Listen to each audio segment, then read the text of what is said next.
man. These cops are out here arresting people just for breaking the law.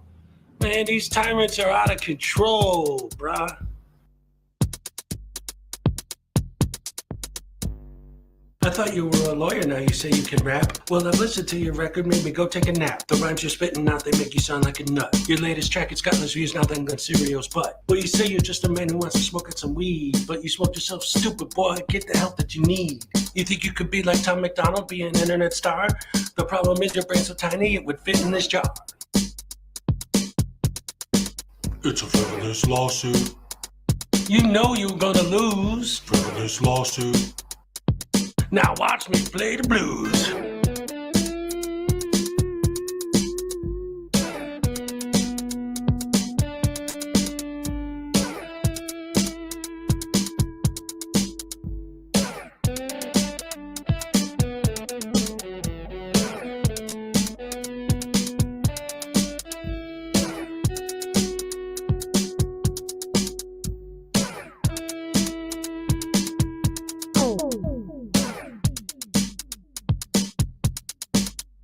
Frivolous lawsuit.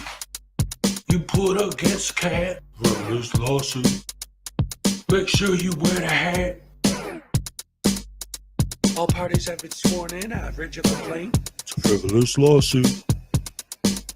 The way it's written, it sounds like you've been smoking paint.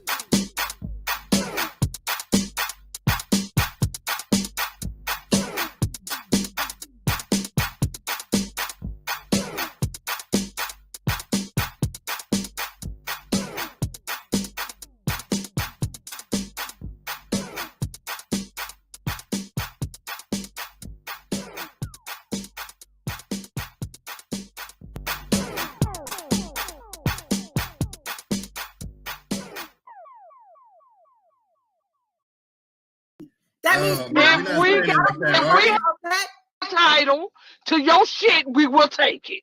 Oh, come and take it, bitch. All right. I want your money and I want your dignity, and I'm taking both. To quote my good friend Artie, come take it, bitch.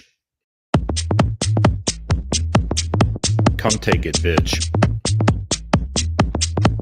Come take it, bitch. Come take it, bitch. Come and take it, bitch. Spit in my face. Take it, bitch. Spit in my face. Take it, bitch. Spit in my face. Take it, bitch. Spit in my face. Take it, bitch. Take it, bitch. Spit in my face. you're a fucking idiot. Spit in my face. Shot little thick dude.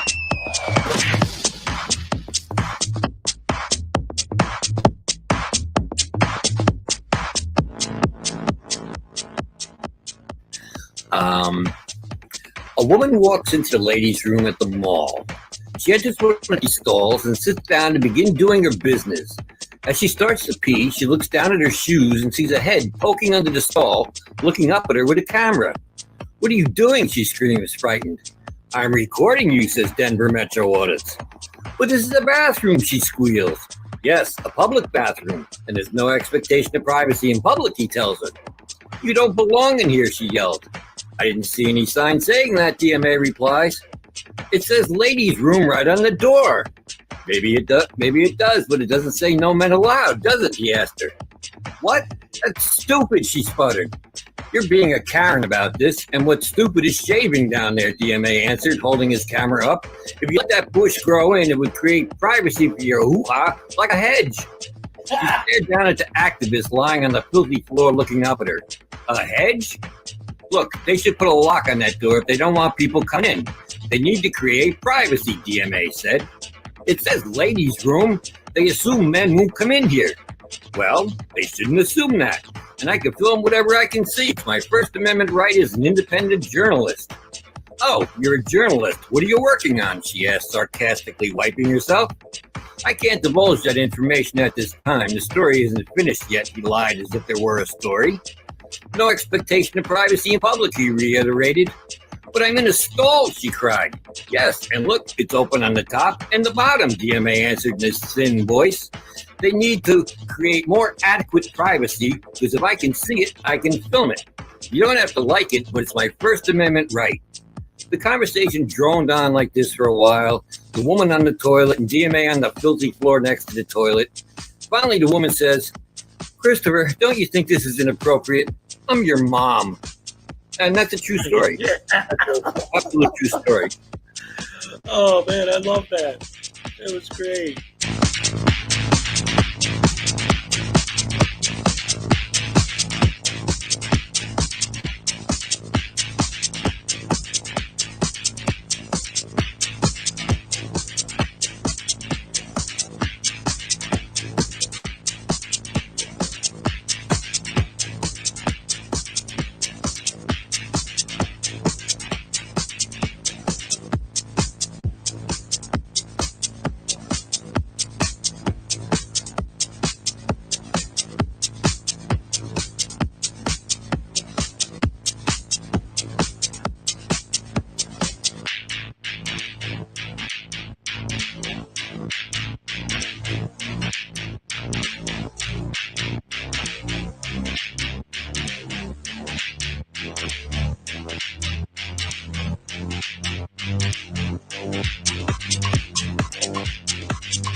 Monday. That's like it's Monday. It's President's Day. And we're getting ready to start the week with a little bit of watching Frauditors and making fun of fools. Hello and welcome to the show. How you guys doing today? All right. All right. So during that intro, for those of you who heard the whole thing, in there's a joke about Denver Metro audits. That joke was written and performed by the one and only Doc Danger, who I found out Saturday passed away this weekend. So I want to start the show with a moment of silence for Doc Danger.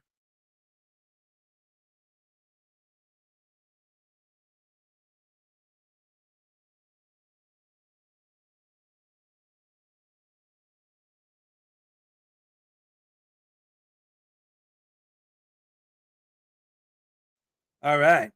Yeah, Doc Danger was a great, great friend of the channel from the very beginning. All love and respect to him and his family, and God bless and everything. It's we knew it was coming for a while, but he started out as a comedian, so he always had a sense of humor about it, even in at the end there. So again, round of applause for Doc Danger. Anyway, let's start the show like we always do with our THX certified George Lucas, Steven Spielberg, James Cameron, and Peter Jackson approved special effects extravaganza. All right.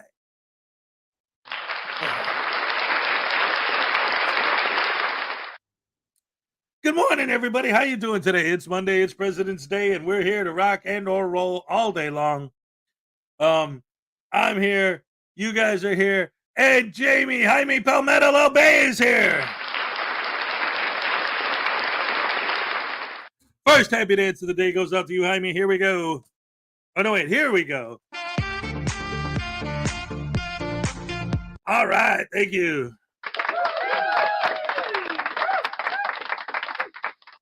All right. Greg Jonick. All right. Number 2. What's up, you? How do you do, number 2? All right. Kingston 2000. Good morning, all. Yeah, that's all of us. Everybody. Let's see who else is here. Oh, of course, I'm a highway star. Yeah. Link 219 is here. Good morning, Rash Crew. A great start to my birthday with Hezray and the rest. Happy birthday, Link. Happy birthday to you. Happy birthday to you. Happy birthday, Link 219. Here's a Triforce for you. All right. Let's see. Greg Jonick, Highway Star. Let's see. Highway Star.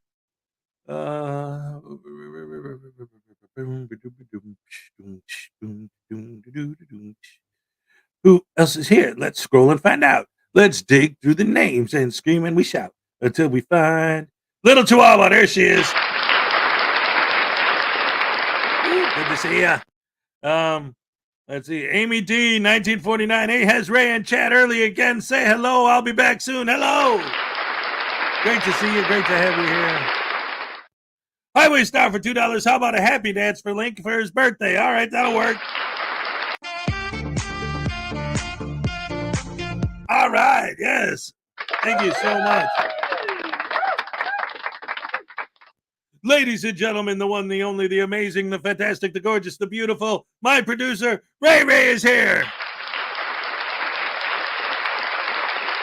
Good morning, everyone. Not feeling well, so if I miss saying hi to you, I apologize. Happy birthday, Lincoln. Thank you for sharing your birthday with us. Absolutely, positively. News Now Enemies here. Yes, it's my favorite Ray. That's what I'm talking about. Let's see. Highway Star, Link, News Now Enemy, Greg Jonick, Ray, News Now Enemy, Brian Showman, ladies and gentlemen. Good morning, everyone. Good morning to you.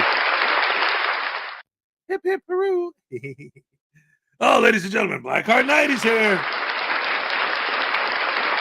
For those of you who missed Saturday's show, Voodoo is still a character on the show and the storyline's still going on and all that.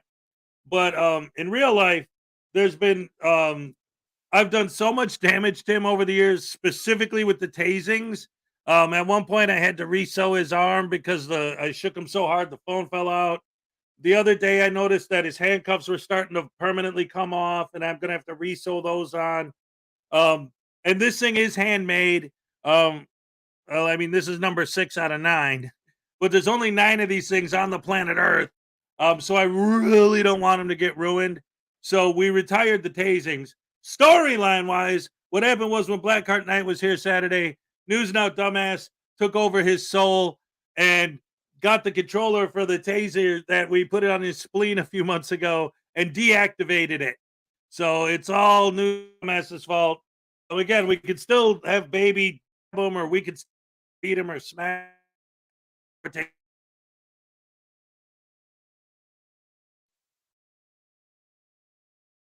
pizza. Yes, it's time for pizza. Oh my goodness. Great. I was pizza-ing, so I don't know how much of what I just said you guys actually heard. So again, we're not doing the tasings anymore. We'll still, be able to torture them and stab them and beat them and stuff, but nothing crazy. The tasings were the ones that were doing the most damage to the doll.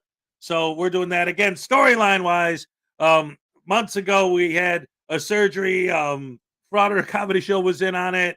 Blackheart was in on it. Graham was all in on it.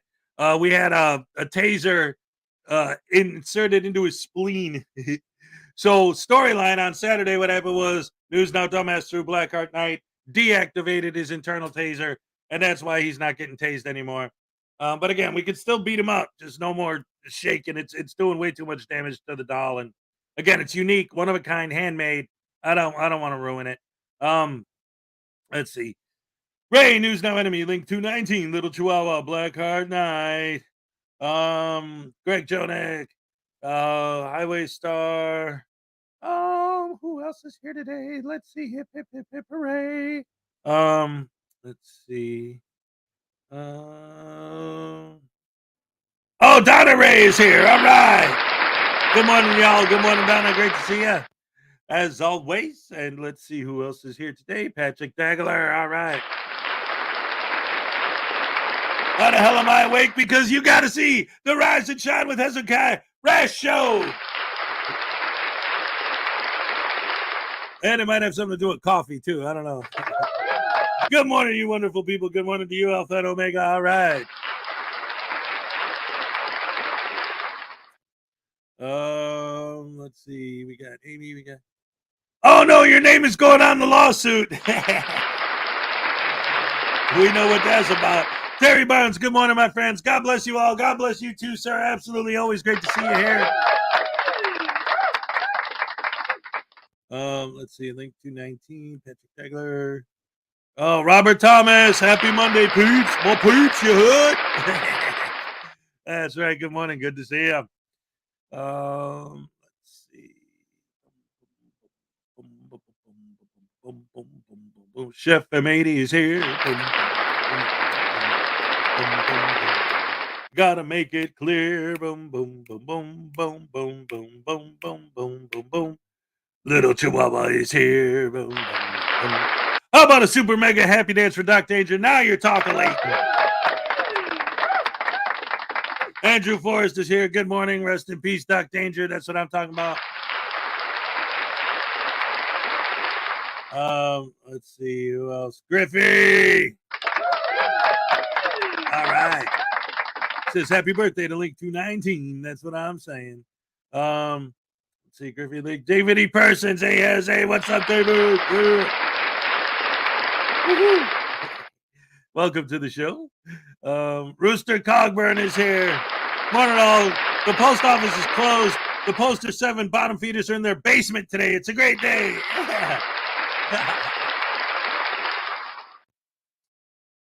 Patrick Dagler telling Ray, you need to get comfortable and be well. That's right. Weed Skidor is here for the rash. Great to see you, Weed Skidor, as always. Once again. And who else is here? Oh, and we got Griffey for another $2. Baby Voodoo beat News Now Voodoo because he pooped on his pillow. Yeah. All right. But is it a happy pizza? There's no such thing as a sad pizza. I never met a pizza I didn't like. Even a bad pizza is better than no pizza.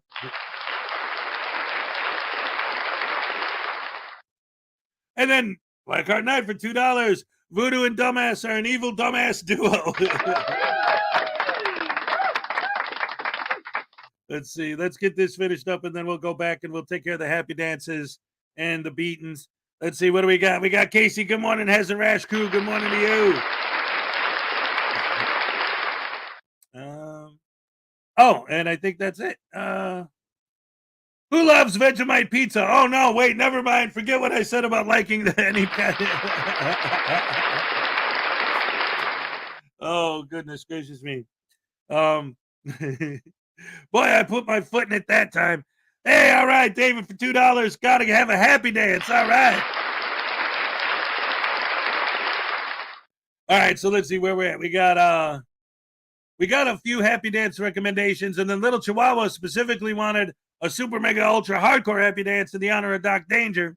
So here, let me throw out I'll throw out two, one for Dave. Oh no, because I did the one for Highway Star. So let's throw one out for David real quick. All right. And then we'll throw one out for Blackheart. All right. Oh no, wait, that's Griffey. Sorry. Griffey for $2. Have Baby Voodoo beat Voodoo because he pooped on his pillow. So we'll do that. And then, you know what? Little Chihuahua for Doc Danger. He's worth it. I will do a super ultra mega hardcore happy dance before we start the show. But first, before we get into all of that, I would like to see if oh wait, hold on. It's a live show, man. Sometimes things happen that I gotta take care of while I'm live. Oh my goodness gracious. There she is. All right. I knew what you were going to ask. Uh-huh. I knew what you were going to ask. Yes.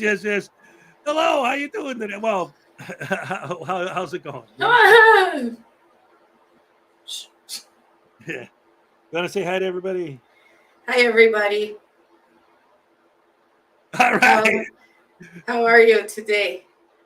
Ladies and gentlemen, the one, the only, the gorgeous, the fantastic, the amazing Ray Ray. All right. Well, I'm Ding Dong Dang Dang. Happy to see you, for crying out loud. As always, great to have you here. Are you excited for fan appreciation? Yeah, sure. It's not even 4:30. It's hard to be excited about anything right now. Okay. Oh, she does get up so early for the show. Ladies and gentlemen, another reason to show our love and appreciation and support for the amazing Ray Ray. She wakes up so damn early in her set because we're literally on opposite coasts. So she's like, it's 7:30 by me. So what is it? 4:30 by you? Yeah. It's 4:23 a.m. So she had to get up, get ready, and then get on here to get on the air by 4. Holy crap, hammer sandwich sauce. Ladies and gentlemen, another great big round of applause for the amazing Ray. But anyway, there's another reason why I wanted you to come up, because we had a request. And I really was excited to see Miss Pretty Lady. How are you, ma'am? I am a little tired. How are you? Oh, I'm good. Yeah. Mr. Hezokuai said that you weren't necessarily feeling very good today. That's true.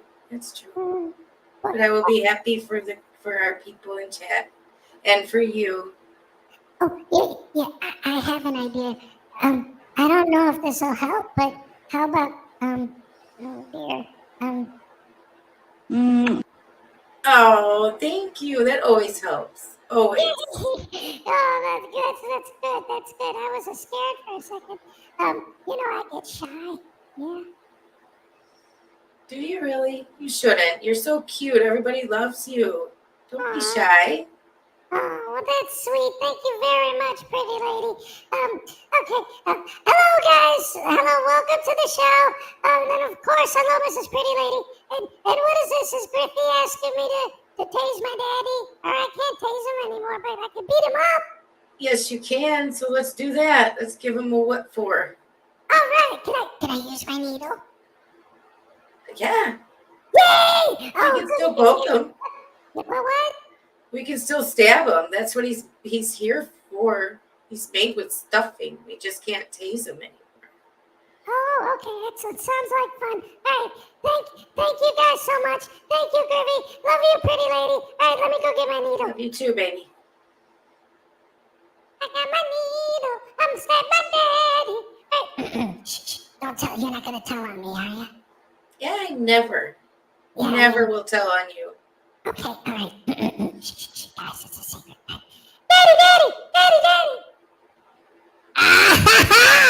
Oh yeah, you can't tase me no more, man. How do you like that, lady? No more tasings. Yeah, but you know what I can still do? What? What can you still do? I can stab you in the face. Ow! Ow! Dang-nabbit! Ow! Thank you so much, guys. I love you guys. Love you, pretty lady. Love you too. Bye. Love his voice. His voice is amazing. Oh, you like him so much more than I do, and he's my own kid. Hey, let's take the stupid needle out of my face. Ow, thank you. Ow, what the? Ow.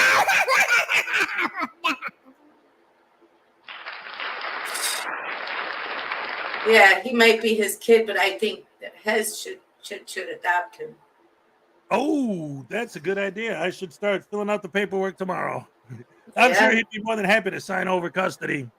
Yeah. So what do you think? You agree with Little Chihuahua? I should throw a super mega out just for Doc Danger? You should. He would appreciate that. He would love it. All right. So we're going to start the show with a super ultra mega hardcore happy dance in honor of the one and only Doc Danger, who passed away over the weekend. God rest his soul. This is going to be great. All right. Here we go, ladies and gentlemen. Let me get this all situated and prepared, because I wasn't prepared to do it this early in the show. We usually do it near the end, or at least past the halfway point. All right, you going to stay up here for this, or do you want me to go full screen? You can go full screen. All right. Ladies and gentlemen, not last, but round of applause once again for the gorgeous, amazing, fantastic, wonderful Ray Ray. All right. Here we go. Pump up the volume, ladies and gentlemen.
that's how you get the starty parted.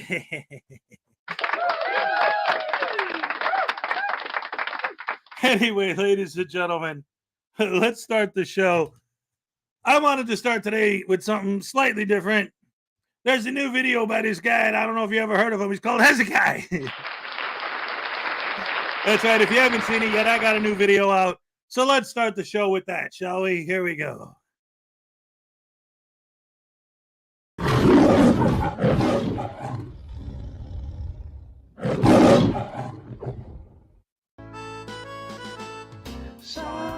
Alan Newcastle sits alone watching YouTube videos on his computer when suddenly he hears an all too familiar cry for help. There is no expectation of privacy in public. There's no need to fear. Hezokuai is here.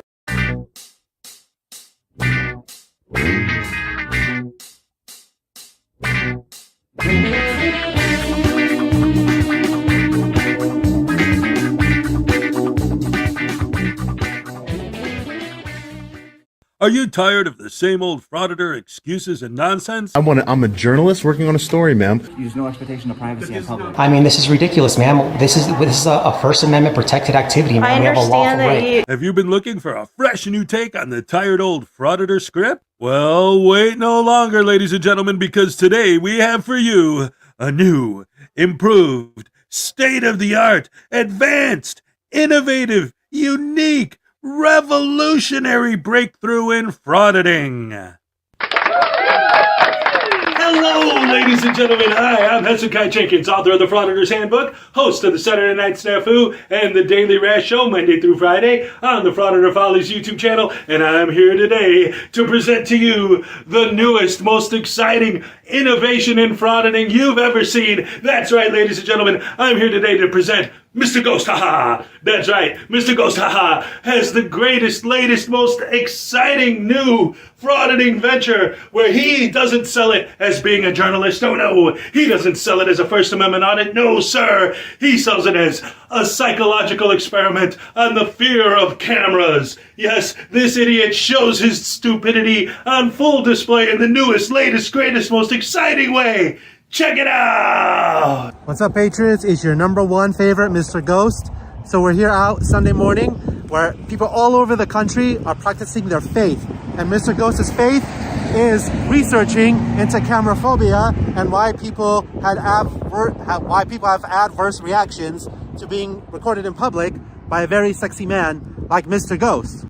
Oh, see, now that's what I'm talking about, ladies and gentlemen. Not even 20 seconds into the video, and this idiot's already going out there openly mocking the religion by standing in front of the church and calling himself PI number 666 and dismantling his own argument right off the bat by saying, I'm here to investigate why people are afraid of cameras. Meanwhile, he's dressed like that. No, he's doing a real social experiment just to see how people react to cameras, and it has nothing to do with how they react to the idiot holding it. Now that's what I call the scientific method, all right.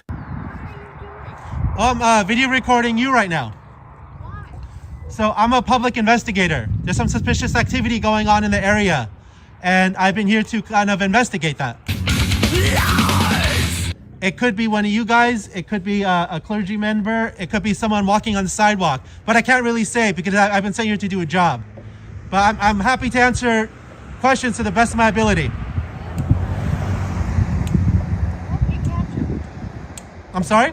I hope you catch them. Thank you. Him or her, yes. Enjoy your service. Okay, so what was your question? I asked, what is your name, please? You can call me Gandalf the White. All right. What's your name, sir? You want to call the police? Call the police? Yeah, Wait, I think I should. Wait a minute. Why would you call the police? I don't know. I don't know. You're not answering questions for us. What's going on in this church that the police need to come? Are children safe here? He's very interesting. Why are we calling the police? Huh? I should know why you're taking. I should call the police coming in. I should call the police on this man. Curious as to. I'm willing to talk to you guys, but when you automatically say you're calling the police on me, that doesn't make me feel good. It doesn't make me feel good either. So should I call the police on you? We can call the police on each other. Sure. Especially him, coming at me very aggressively. He's a very scary man. So I'm willing to talk to you, okay? Okay. Okay, then talk to us. You can call the police. I can't stop you from doing whatever you want. The police, so come talk to us. You can do whatever you want if you want to call the police. Don't speak to us. You So said what are you your wanted- questions? You said you wanted to talk to us. Right. My curiosity was, why are you standing here filming right here? Okay. Filming the people going into church. Exactly. So I'm going to be videotaping the church, everybody that drives through, everybody that walks into that entrance. That's what I'm going to be doing. Why? So I'm a public investigator. I investigate matters of public interest. There's some suspicious activity going on in the area, and I've been assigned Do you have your license then? my driver's license. No. Your public investigator's license. Do you have that? Do you have your license to exercise your First Amendment right to religion? You just said you were a public investigator. So are you the authority that investigates public investigators? No, I'm asking you a very simple question. Are you a licensed? So what about this? Yeah. If you give me your social security card, I'll give you my public investigator license. That's fair, right? No, that's stupid. Why is that not fair? Because Social Security card, you can get all the information you want off us for anything. Your license for a private investigator, we get nothing off of it. No, I said except for your actual name, which you're refusing to tell us what your name is. I told you my name is Gandalf the White. But why should I give him my public investigation ID? And wait, you said private. He doesn't want it. He just wants to. He just said it. I just asked Well, if I want to see your social security card. I mean, that's fair. No, it's not fair. Why isn't that fair, sir? Because it's not fair. Because you can get all the information off of us on our Social Security card. We get no Right. information off of you on your PI card. Nothing. You give us your Social Security card. Well, remember, No, it's fair trade. You want mine, I'll give you mine But- if you give me yours. remember. Where's yours? Okay, can I have the license of you guys operating? No, you know there's a license. I don't know that, sir. Are you going to call the cops, Ken? Call the cops. Please don't do that. Then I don't want to go to jail. Then go. I have 10 kids. Then go. Go No, where? Why do I got to believe you? You haven't even given me your name. Well, I don't know your name, sir. I'm Don. Thank you, Don. Like I told you 3 times. And show you that I'm not a liar. That's I me. appreciate it. So what's your name? Gandalf the White. No, that's a lie. Sir. Do you see my beautiful white beard? I'm telling you that's a lie. I'm not lying, sir. That's a lie. So like I said, there's some suspicious activity going on. I have to investigate There is no it. suspicious activity. So I'm supposed to take your word for it, sir? Come on now, guys. How am I supposed to sell this crap as something new, exciting, and some amazing innovation when he's just doing the same old BS crap that all these frauditors do, lying, building false narratives? He's just following the same old script. All he's doing is saying it's for a different purpose to his audience. What? The camera's on? Ah, crap! All right, so now let's watch a clip from a different video where he's standing in front of a bank, but flips it and starts getting into freedom of religion under the First Amendment, is why he's able to record the bank. I can't hear you. I can't hear you. I can't hear you. What are you filming, sir? I can't hear you. What are you? Okay, so You can't film the bank. are you gonna let me answer your question? Are you gonna listen? Are you gonna answer it? Whoa, you're pretty close. Why are you wearing a fake beard as well? Don't come too close to me. No. Why are you filming the bank? Are you gonna let me answer your question? Please do. I'm waiting. Okay.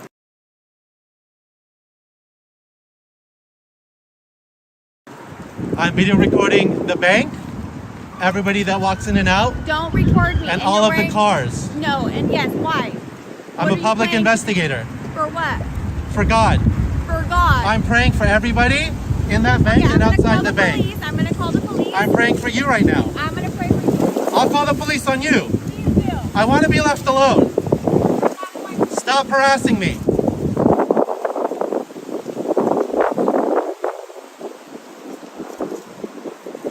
I'm practicing my faith peacefully. Do not harass me. And Mr. Ghost's faith is researching into cameraphobia and why people have adverse reactions to being recorded in public by a very sexy man like Mr. Ghost. All right, so not only is this idiot obviously a frickin' clown, but look at this. He's trying to get his audience to take this stuff so seriously. On my way in to make a transaction, I stopped to pray. No, he didn't. He was just standing there filming the bank. And this is how Jasmine, the branch manager, treated me. Well, we just saw that. Then after that, he follows it up with, I've been a BOFA client for over 2 decades, and all I got from corporate was an apology letter. So he's making the claim that he actually complained to corporate about his religion, his freedom of religion being violated by this lady asking him why he's filming a bank. And then here's the next part. If anyone knows a competent civil rights attorney, leave a comment or have them contact me. This idiot is selling this to his audience like he's actually going to file a civil rights violation lawsuit against them violating his freedom of religion because his religion is filming stuff. Look at this. Look at this guy's mission statement. Seriously, this guy's really trying to sell this like it's some big major thing. Hi, I'm Mr. Ghost. I'm a civil rights activist, sociologist, and I conduct public social experiments. I take my tripod and a camera out in the open and document how the public reacts to me. No mention about the fact that he does it with a goofy disguise on and that he lies and makes up all this nonsense and tries to get a reaction and bait people and all that. No, he doesn't mention any of that.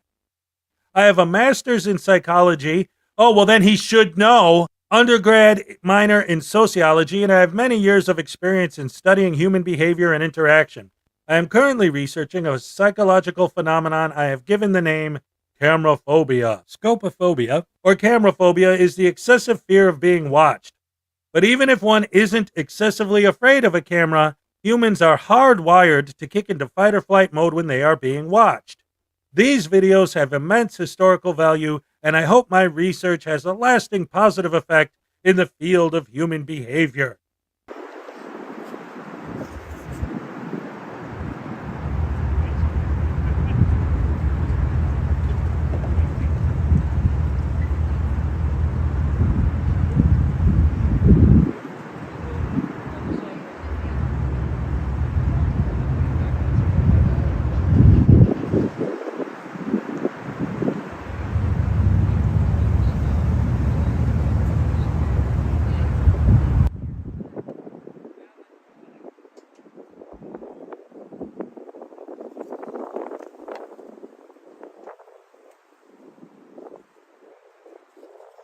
Dead air, a dead air. Watch this Frauditor film, dead air. Well, the cops do nothing and they go away. So what's this Frauditor got to say? Nothing, dead air. I guess I'm gonna leave it there. I'll see you guys in the next video. Whoa. All right. Oh my goodness gracious me. There was so much there. I could have done an hour on commentary breaking down this guy and his nonsense. Holy crap. I couldn't believe it. The first time I saw that video, I was like, because I'm always researching newbie frauditors. And when I saw him, I'm like, really? Like, really? Anyone with "haha" in their name is not to be taken seriously. Right?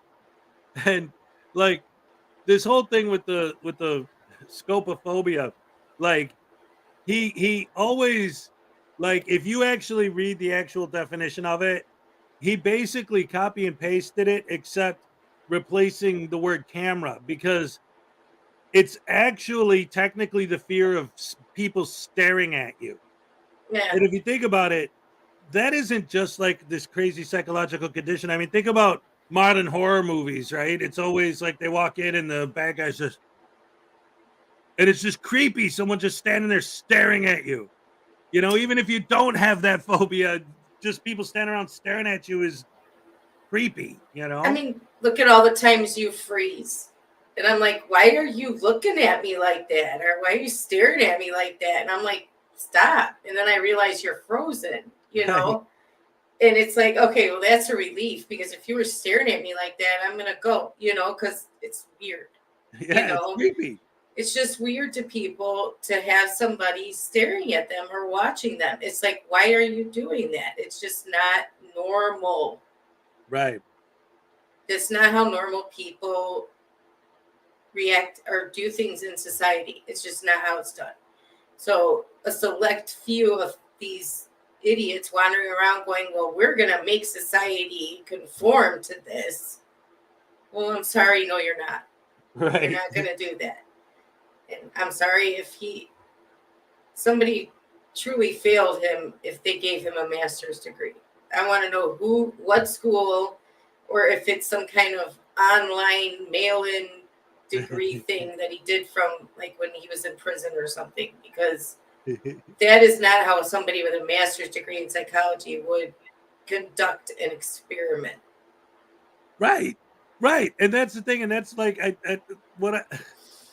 I even left some comments on this video when I first downloaded it, because it's like, if you're legitimately doing an experiment to see how people react to the camera, to being filmed, it's not, well, at what point in the video I said, oh yeah, that's the scientific method. Like, you don't put the seeds of that fear in them. First of all, I was thinking about this specifically too. Calling himself a private investigator, right? Social investigator, or no, public investigator. Okay, right. Not a private investigator, he's a public investigator. Oh, right. He makes that distinction. You're right, he does. But either way, it's the word investigation. If you're investigating something, if you're telling people I'm here to investigate something, that means that there's something to investigate. He's trying to figure out why people get afraid. You're planting the seeds of fear by putting the idea in their head that there's something else going on that you've been hired to investigate. Yeah. Like, it's not a real social experiment when you're the one who's going out of your way to plant the seeds to make them react that way. He's baiting. You're dressing up as this weirdo, and then you're not telling the truth. You're being disingenuous on why you're there filming. How is this an experiment in how people react to the camera? It's not. It's an experiment of how they react to the idiot. Which is exactly what my comment said. If he had a master's in psychology and sociology, he would know how to run an experiment, and this is exact opposite of how you would do that. Yep. Yeah. You wouldn't give them 15 other things to be nervous about and then say, look, they're nervous about the camera. Right? Yeah, your pizza. Look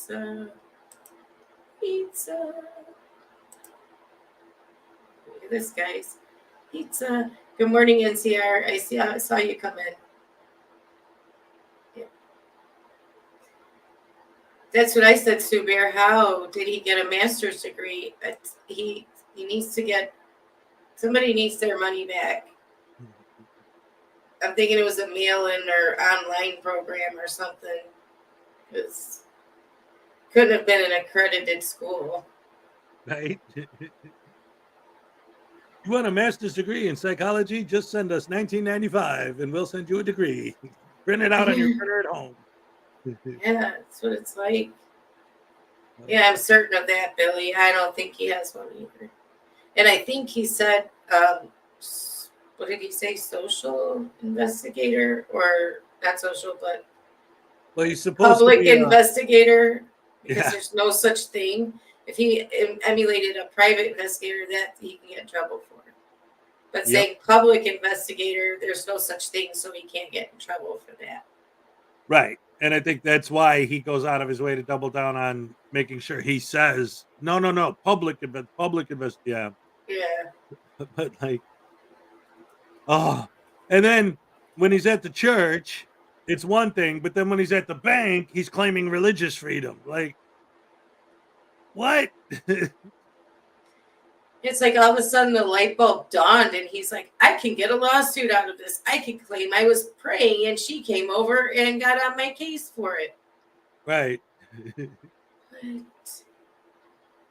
Like, it always blows. Well, I mean, obviously we know that they're doing it intentionally, but anytime any of these guys do like banks or jewelry stores or VAs or weed dispensaries or anything like that's medical or dealing with money or expensive stuff, places that are likely to be targets for robberies, like, Why do they pick those particular targets? I wonder. I just happened to be walking down the street and decided to film. Sure, buddy, sure.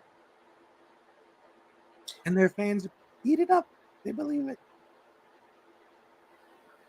These guys just will look for any way to sue.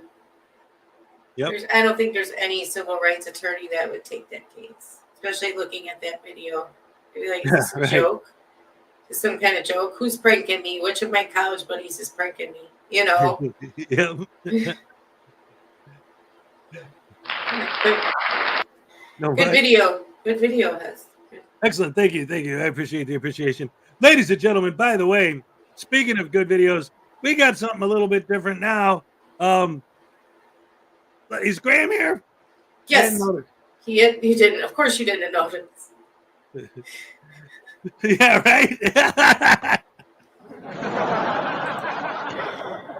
But yes. Show, ladies and gentlemen. Back on the attack with some more Graham and Bob. Here we go. The Graham and Bob Show. Right. I'm off on an adventure. As your lawyer, I advise against it. Okay. Well, where's the fun in that? Ah, hello, traveller. You'll need supplies for your journey. Yeah, probably. What do you have? Friend, you'll need sustenance. How about some lambus bread? It's good for about 1,500 miles, according to those hobbitsy things. Sounds like a load of bull. But hey, I'll take it. What's that over there? Ah, that, my dear adventurer, is a very rare miniature little bobbers. They're almost the chosen steeds, you know. But they went with little ponies instead. This one is very rare. Could be worth something. Interesting. What about that shiny thing? Ah, the lightsaber. Unfortunately, the crystal is broken. But I'll cut you a deal, half price. You could always use it in a torch, perhaps. Fair enough. Now, what's that gold thing? Ah, the golden ticket. Crafted by those little Oompa things. It's your free pass out of any sticky situation. Well, you'll need to carry everything. How about this magician's hat? It holds everything you'll ever need. Just be sure to feed the rabbit. Everything, huh? Okay. I'll take it all. Except for that friggin' porpoise thing. That's just weird. Understood. Now, cash or card? Card, of course. Fare me well, young traveller. You bastard!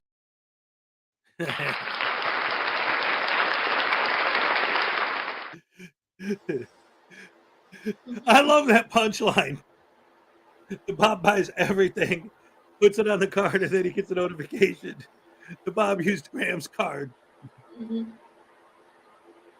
Ladies and gentlemen, round of applause for the Graham and Bob Show.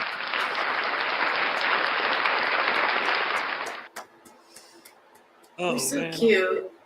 Yes. We love the Bobs. Big fan of the Bobs here. And of course, I got my Graham and Bob promo poster right there. All right. Which we will be seeing later on Fan Appreciation. That's right. Fan Appreciation Monday. That's right. At the halfway point, we're going to go ahead and we're going to go over all the fan appreciation that we always do. Love it, love it, love it. Love you. Best fans in the world. That's right, you guys. All right. Good? All right. That was an impersonation of my high school algebra teacher. His name was Mr. Lasky. And Mr. Lasky, that was how he talked. He had this voice like this. And he'd always say, like, you know, like going through the class, like he'd write something on the board. And then he would just go along the line. Like nobody would raise their hands. He'd go along the line. He'd be like, Smith.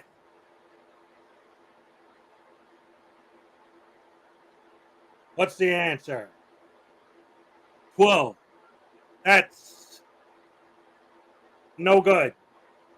Then you move on to the next guy. Jones. What's the answer? 37. Good man. That's how he talked. Was he like a failed third base coach or something? He was a pro wrestler. That's how he paid his way through college, was by wrestling.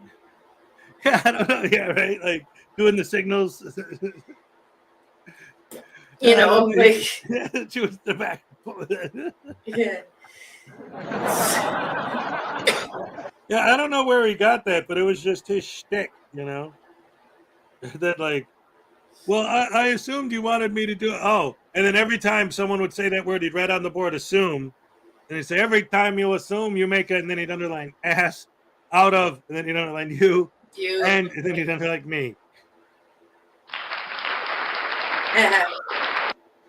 Yeah, he was Never actually heard really that cool. one before. Huh? Yeah. Never heard that one before. Right. But he actually was. He was really cool because there were a couple times, like during lunch. I specifically remember there was one time. No, okay, I'm sorry. I have to, for full disclosure, I wasn't lunchtime. It was detention. But at one time, during detention, it was just me and him, and I was talking to him, and we ended up talking and just having a conversation with him as another human. He was a really cool dude. He was totally chill, you know. But in class, he was always, "All right, Mr. Lasky, whatever you say, pal." All right. So Thinking maybe he was taking some kind of medicine that just made him believe he was a third base coach. I don't know. right. And his classroom, the color was so bizarre. I always felt like I was at the bottom of a swimming pool because like the paint only went up to a certain level. So it was just white, perfectly right all around the edges. And then like blue, like, you know, like sea water blue, the rest like the inside of a swimming pool. So I always felt like I was in a swimming pool. And sometimes I would sit in class and imagine like that the water ended here and somebody who would dive in would be diving into the classroom and swimming and I'd be sitting there, "Hey, what's up?" Yeah, that's how much I was paying attention in algebra class. That assumed joke was what? That assumed joke first appeared in an episode of The Odd Couple. All right. I used to really enjoy that show. The movie is great, by the way. If you guys never saw the original Neil Simon Odd Couple, that's great stuff, man. Walter Matthau and Jack Lemmon. Oh, yeah.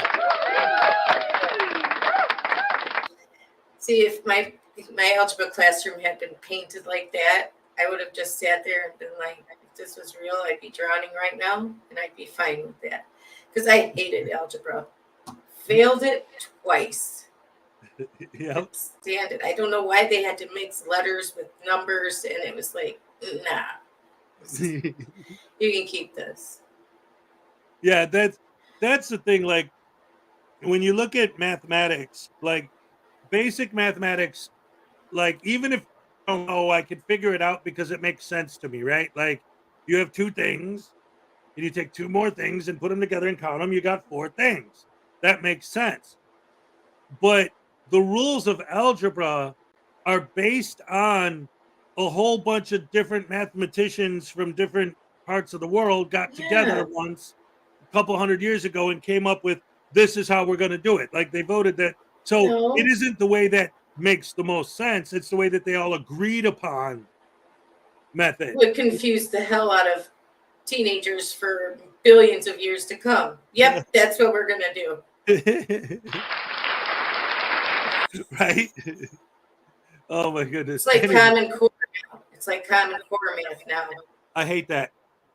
Instead of just saying you have two pencils, you add two more pencils, 2 + 2 = 4. No, now they have to have graphs and charts and all this crap to explain how they get to 4. It's like 2 + 2 = 4. You can't just say that anymore.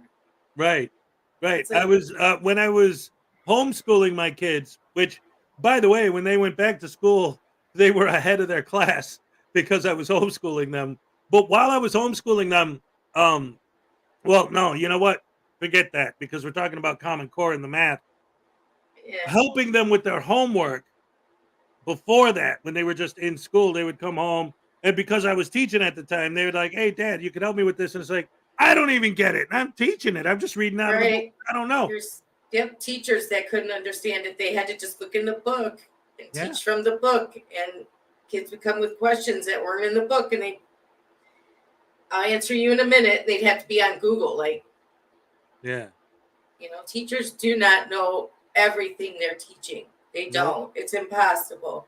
And with the modern they math, want, what I didn't get was like one of the questions. I don't remember the specific question, so I'll just off the top of my head use an example. Let's say it was 6 times 8, right?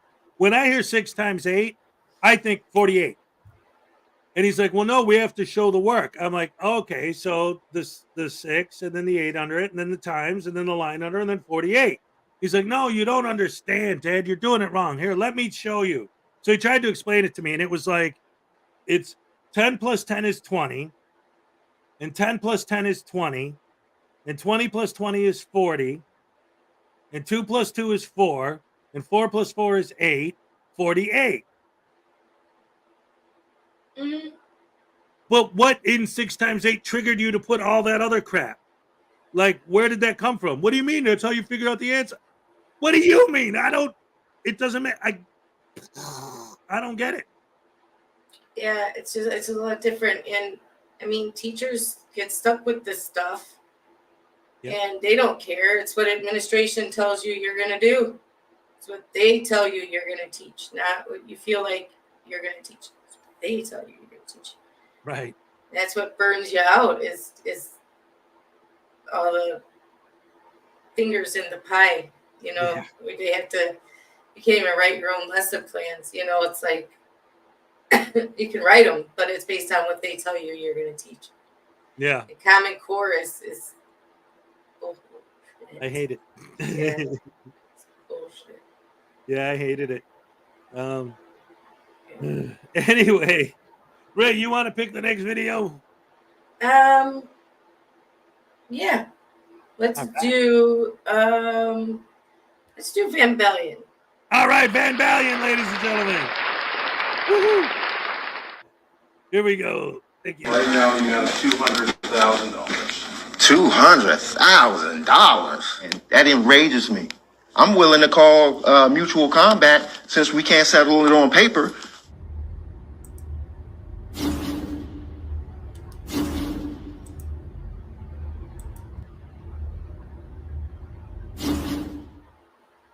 Welcome back to the Van Bellion channel, guys. Yes, we are back with the Eddie Banks circus. The guy who threatened to kidnap a judge recently.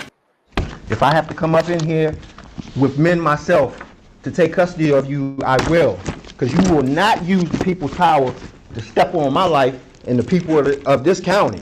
And more recently, where he said this to a judge he is in front of today on his way out of court. You have any last words? You next. All right. No, I mean before I go.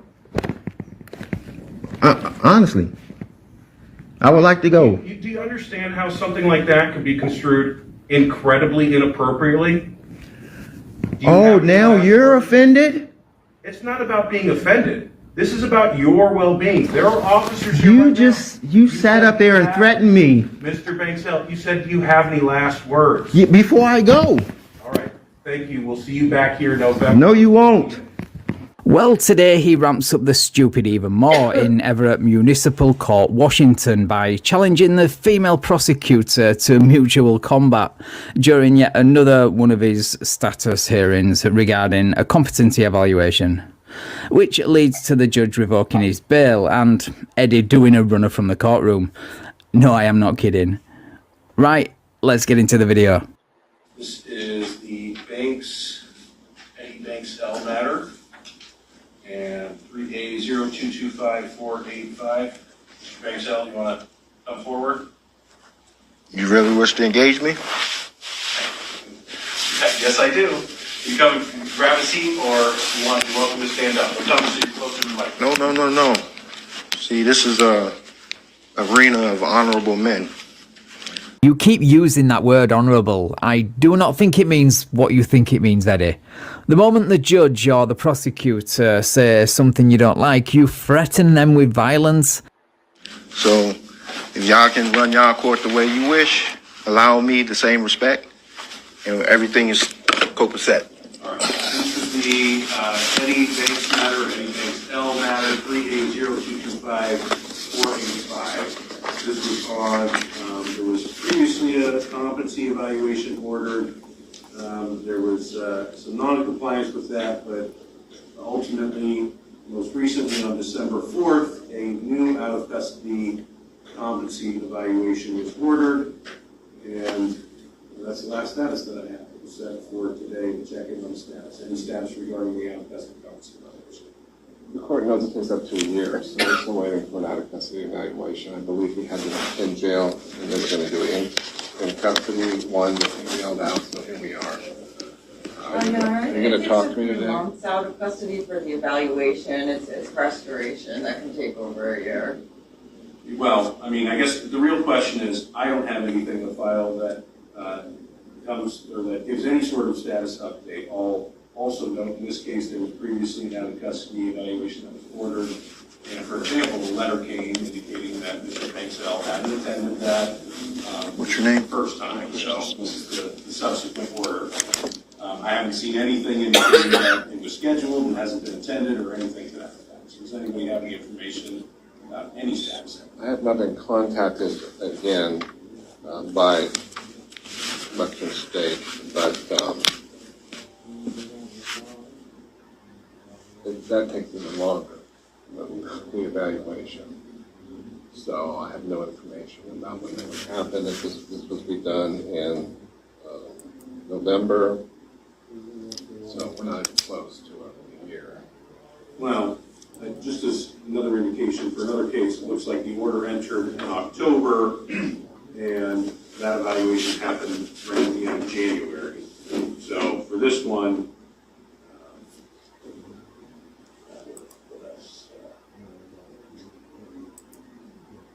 about 3 months out. So we're possibly looking at in the next 6 weeks or so that it might be a date, but that of course can change. Just based on that timeline. Well, any information from the city regarding the evaluation? No, Your Honor. Generally, the orders request that defense counsel schedule them because they have the ability to communicate with their clients about the evaluation. We'd ask that this case be continued for Mr. Banks to have his scheduled evaluation. And so far, with the last order being entered in December, it should probably, like I said, be set 4 to 6, 7 weeks. All right. Anything to add, Mr. Smith? I've been assigned as Mr. Elbank's attorney, but it still doesn't talk. Well, Mr. Banksell, what we're looking at is the evaluation hasn't been done yet. You know, last time we talked about it's court ordered, and the preference was for you to do it out of custody instead of in custody. We're still in that same.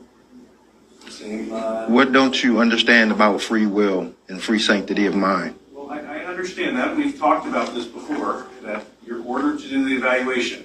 You have a couple of options. You can do it out of custody or you can do it in custody. And you agreed last time you were out of custody. Is there a change to that agreement? Yeah, there have been changes. Okay. After you finish doing what you're doing, so I'm done. you're done? Yes. So is it my turn? Welcome to go. Okay, welcome to go. All right, I'm giving notice of case number 24-201-08931. Since you don't want to listen to me, Honorable, you don't want to listen to documents, I have here a statement that's been published. Oh, can I give copies? My bad. I don't want to scare y'all because I'm an honorable man. I'm not trying to hurt anybody. Letting my political will be known. You don't have any interest, and I'm not a beneficiary to these proceedings. You just want to tap into my blood and my resources and drain me. I'm not accepting it. So I've instituted civil proceedings against you. Now, Miss Megan, I would like to get her name. You should be served within a week. I'm gonna add him, add her. Y'all don't want to listen? Did you do this last time? No. This has been public. Yeah, this is something new. Yes, as you heard there from Eddie's counsel, he has done this before. Eddie, unsurprisingly, has a long history of filing indecipherable and incoherent frivolous lawsuits going back years. I'm talking 12 years or so, that have all been dismissed for failure to make a claim. So I'm sure the judge and prosecutor are shaking in their boots right now. Just Google Eddie Alexander Banks lawsuits. So can I give you all a copy? I'll defer to you when you're okay with There you go. Summons. Oh, it's public. It's not a problem for the city and for yourself. All right. So the next step, if you want to continue, what I'll do is every state official who wishes to continue, when I bring this federal matter, there will be no excuses, no reliance on, I didn't know, I didn't understand. You tried to this man's individual free will. I'm not having it. So that's all I have to say. You can continue all as you please, but I'm telling you, you're not free from the consequences. So, Mr. Banksell, you have a second? No, I'm pretty much finished, but I'll be respectful. It still leaves us where we're at before. I understand if you want to bring proceedings, you have a right to do that, right? But where it leaves us still is you're ordered to do this competency evaluation. No one has the authority to order me to do anything. For what reason? What proof? Ah, there it is, the "you're not the boss of me" defense, which always works out so well for these guys. Seriously, you need to change the record and drop that persecution complex because this is embarrassing. Also, I find it absolutely hilarious listening to you talk about consequences when all this is about you not accepting the consequences of your own actions. But what's new with these guys? So the court's ordered it. It's there in a court order. And again, the situation that you're in is you have to either engage in that out of custody, which you agreed to last time, or what we can do is find that you're not compliant with the conditions of release, and then the bail order, and then you'll have to engage in that evaluation in custody.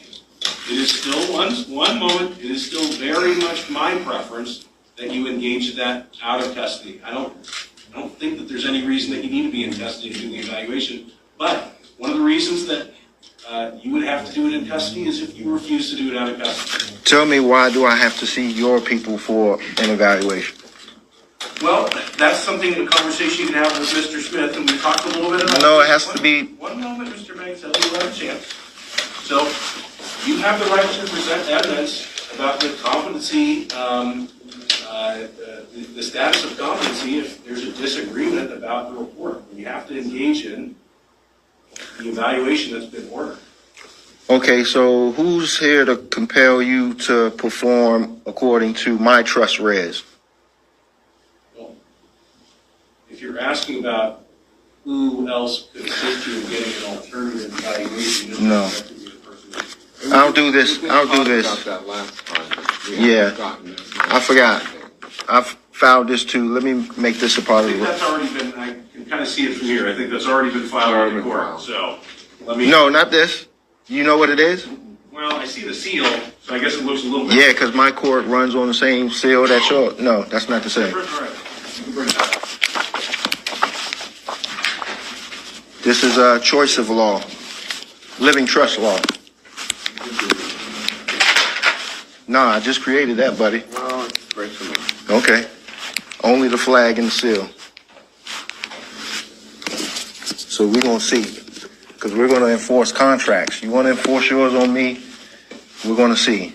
We're going to see if the Republic and the law is real. Well, first of all, you've been getting owned by the law for years now, so if anyone knows how real it is, it's you. And secondly, how cute is it that you have your own court flag and seal complete with red thumbprint? Just don't go around pretending any of that stuff has any authority to arrest people and or lock them up somewhere, because that's when the real law will come down on your ass. All right. So, Mr. Banksell, the decision that we're talking about today, you're ordered to engage in the out-of-custody evaluation. Less than second. What we're looking at is, I haven't had any information, and you remember what this was like. I assume you remember what this was like several months ago, that the evaluation wasn't engaged in, and the conditions of bail were met. Recall that?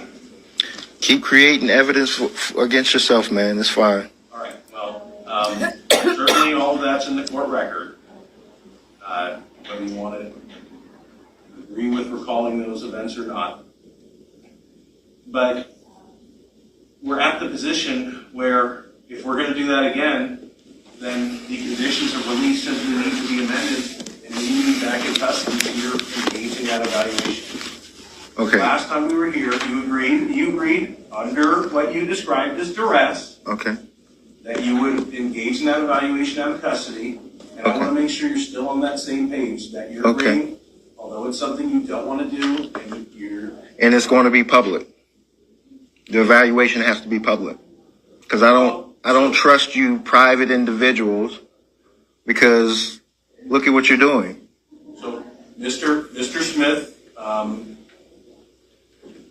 of that order is he can engage in the evaluation and be there, and then really that's between however that evaluation goes between between Mr. Smith, and it's between the evaluator. So that's something I can't make a decision about whether it's public or not. This is your private information. So you're going to have to leave it up to the evaluator. If you want to somehow publicize this or have somebody looking at it, that's your decision in combination with the evaluator, okay? It's my turn now? Yep. Okay. So, again, I need to assess why it has to be your people, because I've experienced this before. I've already had one independent, and you are rejecting that. So tell me why this specifically has to be your people. Because hold on. Because your person can tell me to my face and write down this and that and the third, and then report and say, oh, he's suffering from psychotic disorder, NOS, not otherwise specified, yada, yada, yada. So that's the problem.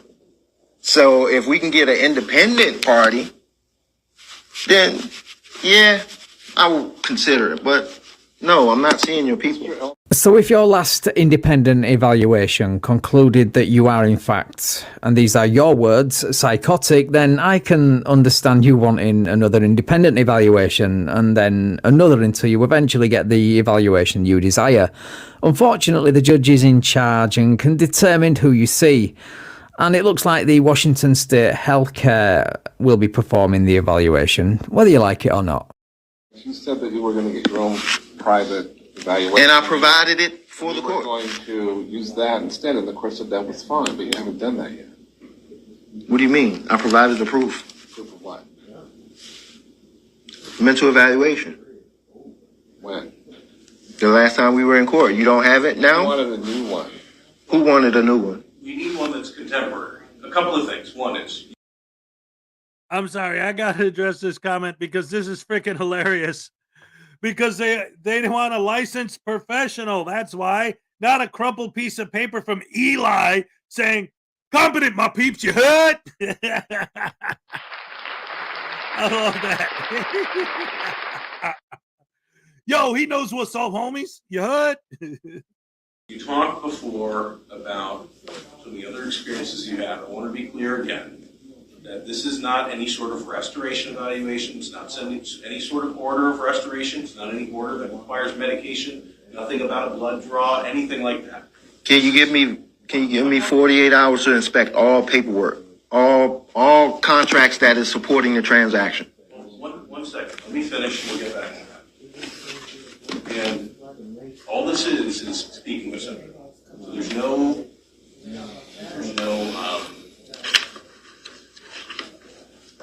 treatment, no medication, nothing. Okay, so I want to be clear about this evaluation. The authority is the statute that provides that Washington State Health Services can provide these evaluations by court order. You are welcome to submit one. Dr. Smith has talked to you about that. The court files in public. I think in the past, gone to the court and gotten files or copies of the files. They're all there. Where I'm left is something that you just said, is you will not engage in this evaluation whatsoever. Because I... Wait a minute, ladies and gentlemen. It's time for the Cupcake Happy Dance. Let's hit it. All right.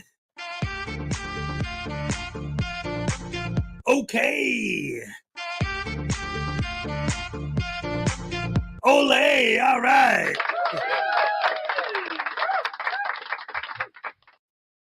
And now back to our regularly scheduled program. I don't have a reason why. Why? Because you're ordered to do it out of custody. Who has the order? Tell me what reason, what authority does that? Mr. Banksdale. This is. That's all you have to tell me is where the authority comes from. Mr. Banksdale, we've gone over this. If you'd like a copy of that out of custody order, that order to evaluation, I can give you that. And it goes over with you. The problem is, if we leave here, or not leave here, if we can't get to the point where you agree that you'll engage, even if it's under duress and something that you don't want to do in this out of custody evaluation, the only option that I have is to amend the conditions of release, set bail, and then you'll engage in it in custody. I've already given my declaration of political separation. You're free to do whatever. Notice has been put in the living trust for protection with the Sheriff's Department, with the U.S. Marshals, and the Police Department. So that makes their departments liable. So whatever orders, paperwork you want to push through, if they want to put themselves on the line to defend you, then so be it. But I have made my will as a man. I'm a reasonable man, non-violent. I don't talk. I'm a reasonable, non-violent man, says the guy who, in the last 3 months alone, has threatened to kidnap a female judge, threatened this judge by asking him if he had any last words, and now is about to challenge the female prosecutor to mutual combat.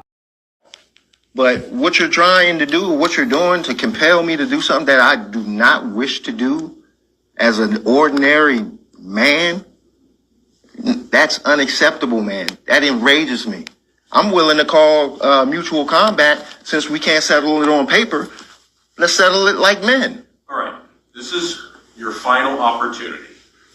Well, first of all, if being held accountable for your actions, i.e. trespassing, enrages you that much, you've got serious problems, mate.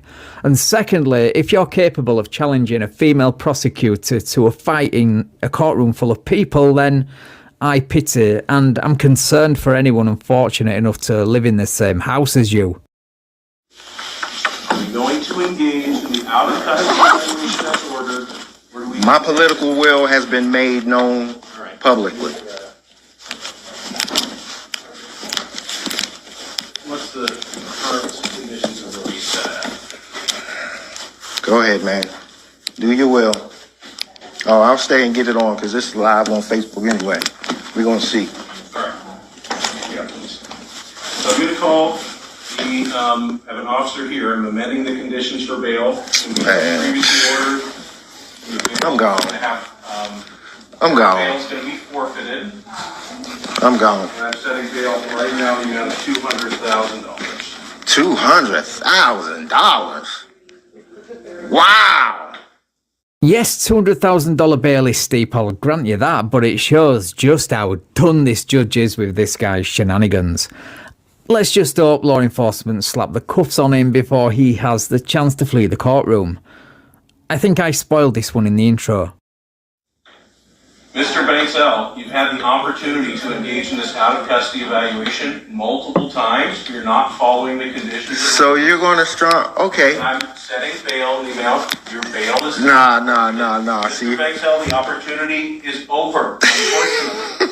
Your bail, your bond is being forfeited. All right. It's being set in the amount of $200,000. Yeah, well, that's a crime. That's for the public.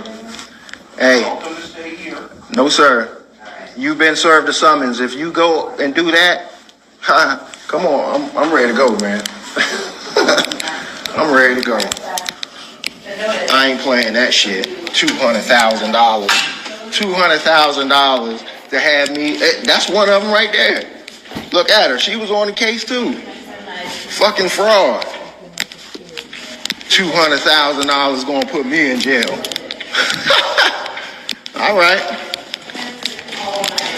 Fuck that.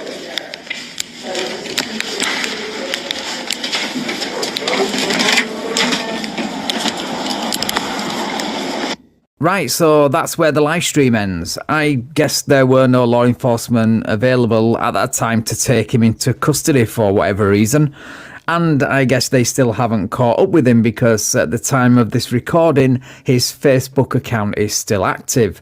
But his bail was amended to 200k and he was ordered to have an in-custody competency evaluation. So it's only a matter of time. Right, thank you so much for watching, guys. If you enjoyed the video, please leave me a like, share the video and subscribe to the channel.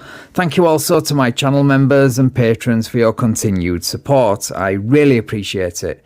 And if you would like to support me and get early access to videos like this, then the links to do all that are in the description. Right, take care all, and I will catch up with you in the next video. All right. Round of applause for Van Valiant, the one and only, ladies and gentlemen. Hey, Ray, did you have any commentary on that video?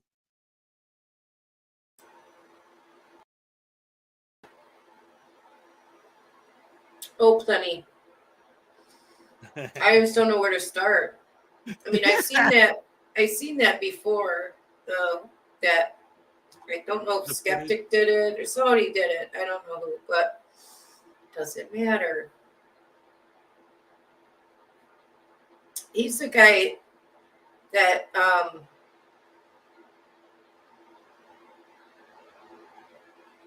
didn't Schrodinger also cover this guy? It's possible. I mean, like you said, this guy's been filing lawsuits for years. So, you know, obviously he's been up to this forever. I seem to remember, like, I don't know. I know he's a paper terrorist. Right. Absolutely. And obviously a more because he's got his own flag in his own court. And his like own seal. Right. Like the comment about the just having Eli come in, like that's basically what all these guys want. All the Moors just want other Moors to be the people who represent them. Like, no, let me have Tony come in and tell you I'm innocent, and then you have to let me go. Yeah. Who's Tony? Like, what are you talking about? You know? Well, he's wearing a fez. Yeah. That makes him legit.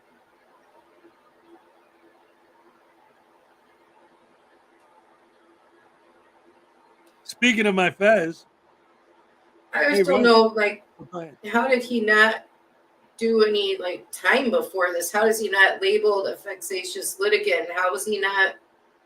How is this? How is he like some kind of Teflon where none of this touches him? Well, I mean, we don't really know his criminal history, and I mean, he may have done time. I don't know. I just know that right now he's out. As far They as keep we know. allowing him to like defend himself and all that. I know we all have that right, but it's like playing Dino. If you've proven yourself incompetent or like vexatious or whatever, they don't let you represent yourself anymore. So how is he? I don't know how he's still allowed to.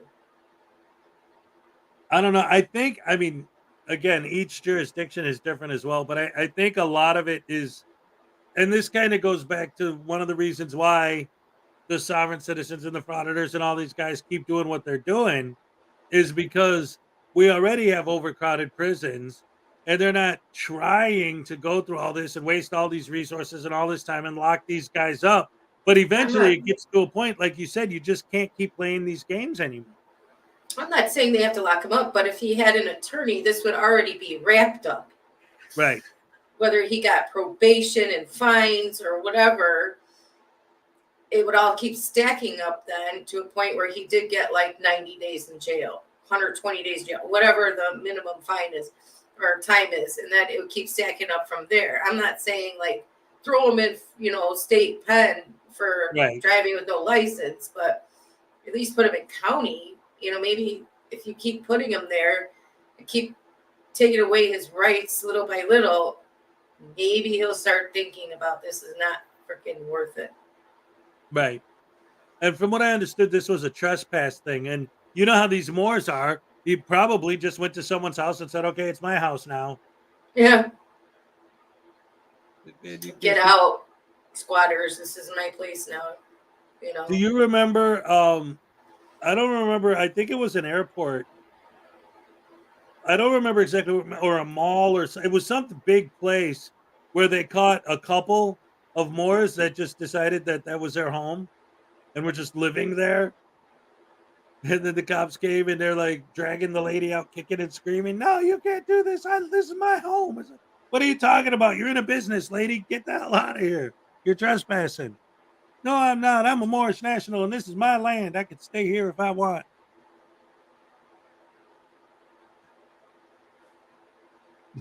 A mall? Like I said, I don't remember exactly what it was. It was a while ago, but I remember doing a video where it was a couple of Moors, a man and a woman, that were living in like an airport or a mall or something like that. And they finally found them. Like it was body cam footage and they were searching for a while. And finally they found them, like where they were living was like under like a kiosk or something, like using it like it was a tent, like that was their home. And they were just living under the kiosk. It's like, this is our place, man. This is our What, land. coming out at night? And I guess. I don't, it was weird. And like I said, it was a while ago, so I don't really remember it, but I remember that. well, that's new. Okay. Well, Yeah. well, not new. I guess they did it, but jeez. Yeah, but you know, These standards are low. He knows who and where he is. Technically, he's competent. Yeah, I'd say he's competent. He can write all that stuff. He can sit in court and talk pretty normal, like, you know, any one of us. I don't think he's crazy in any sense of the word, or incompetent in any sense of the word either. Whether the competency standards are low or not, I don't think he's incompetent. I think he Right. knows exactly what he's doing.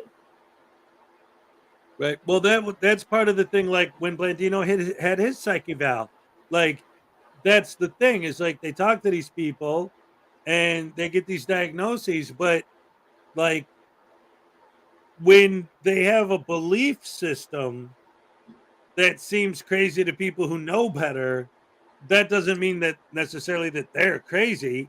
It's just somebody convinced you of this, that this nonsense is true, and it's not. But that doesn't mean you're nuts. But he I made don't it know. sound like he's already been diagnosed as psychotic. I think they know it's not true. I think Yeah. they know exactly what they're doing, and they just think if I hang on to this long enough, even if it's by my fingertips that I'm hanging on, eventually they're just going to drop it Right. because I'm taking up too much of their time and resources. They're just going to drop it. Yep. Just have the case dismissed. Have the case dismissed. Have the okay. That's it. That's the goal. It isn't even to win. It's just to get the case dismissed. How many times have we seen that? You know. And I've been starting to realize too a little bit more and more that and I would want to investigate this a little more to see if I can find any specific examples of it. But I'm starting to realize that some of these guys will file complaints or try to put cases against people, and then it gets dismissed. And then they say, "Ha, I got another dismissal." It's like, yeah, but now they're dismissing your case against the state, but you're calling it a win because it was a dismissal. These guys are dumb. But you know who isn't?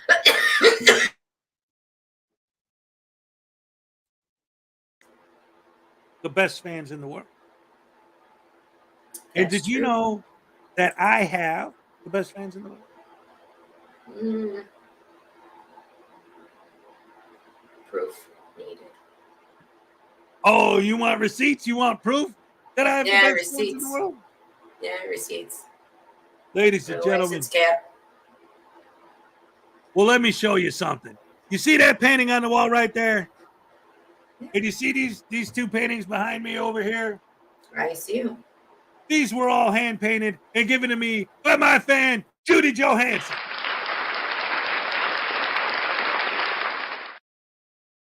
And you see that t-shirt right there? That's a Little Chihuahua Big World shirt. And you see that one right there? That's a Highway Star t-shirt. And I'll show you a close-up. I have a close-up picture of the Highway Star shirt right here somewhere. I got so many pictures, I don't know which one to show. Oh, no, I know. I got to scroll through to find it. There it is. Ladies and gentlemen, that was hand airbrushed by Little Chihuahua Big World. Beautiful. That's right. And then over here, I got that black t-shirt that says Debo's Nation on it. That was a gift from my fan, Debo's Nation.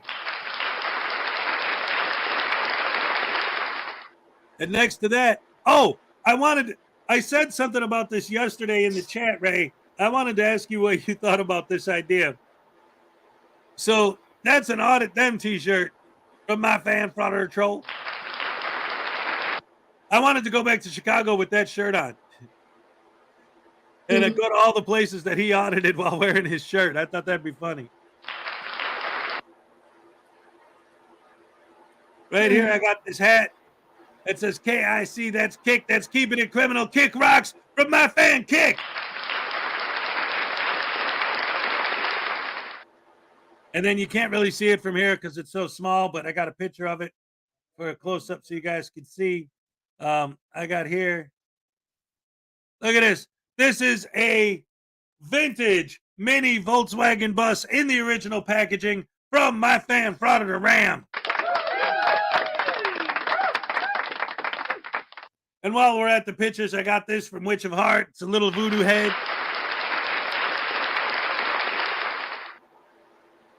And I got, wait, what the heck? Why are you guys clapping again already? And then I got a picture. There it is turned on. This is the actual thing. It's a little light of a guitar, which is awesome. And for when I start feeling sorry for these idiots, the world's smallest violin. These were both gifts from my fan, Texas Tim.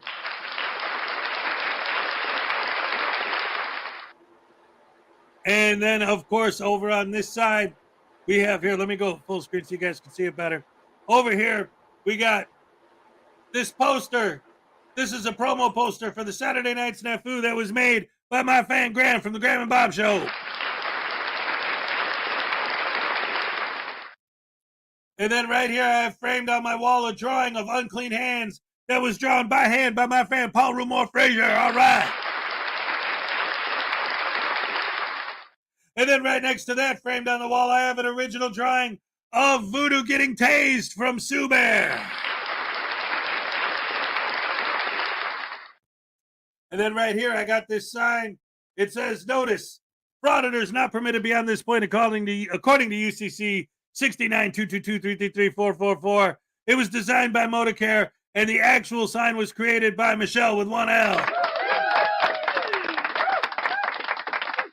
And then right here, I got this takedown exposing frauditors, protected by takedown exposing frauditors. No trespassing was a gift from my fan Takedown. That's right, that's right, that's right. That's some good stuff, Hez.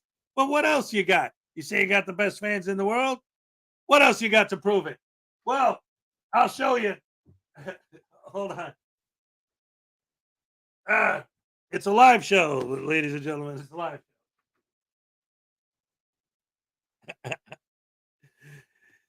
I got this dictionary of obscure and preposterous words. This fez, these headphones. Oh my goodness gracious me. Oh, dang it. I discombobulated myself. Hold on. And oh, so much more on camera and off, ladies and gentlemen. So much wonderful stuff from my fan, my producer, the one, the only, the gorgeous, the fantastic, the amazing Ray Ray. I got this book of Australian slang. I got this kangaroo and her Joey, and I got a whole box of candy and that damn Vegemite from my fan, Griffey. All right.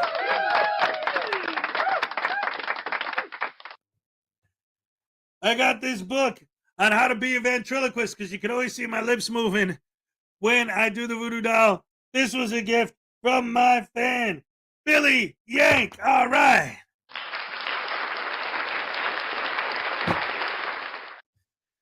This hardcover Constitution, this very microphone I'm speaking into, my computer headphones.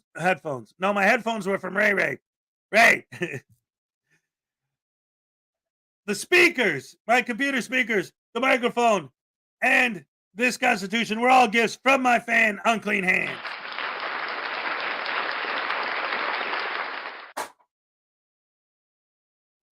That was a loud bang. What the? Sorry, it's live. I got CC cleaner on here, and now it's popping up and blocking my screen, so I got to close that out. Telling me it's time to update. Yeah, whatever. I'll do that later. Not while I'm on the air, you butterbrain douche canoes. This voodoo doll right here, handmade, as well as this little guy, 3D printed. This was handmade by my fan Salacious. This was 3D printed by her son Mason. Ladies and gentlemen, Salacious and Mason, all right. His cameras were all gifts also from Griffey. And his shirt, his custom rash shirt, was made by, well, was a gift from Little Chihuahua Big World.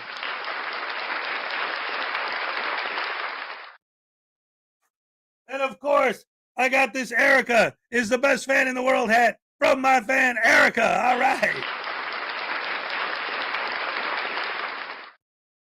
I got an overruled with Katie Z magnet from my fan, the one and only Katie Z.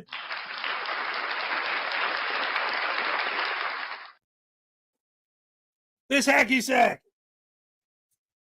This, I call it the Hez dispenser. It says Hez, but it's a paperweight. And this, and also that voodoo doll back there, the original, well, that's number 2. He's got a necklace on that says Hezokuai. All 3 handmade by my fan, the one and only Leland Squirrels. And, oh, I have a News Now Enemy mug from my fan, News Now Enemy. I got a Welsh News Network mug from my fan, Welsh News Network.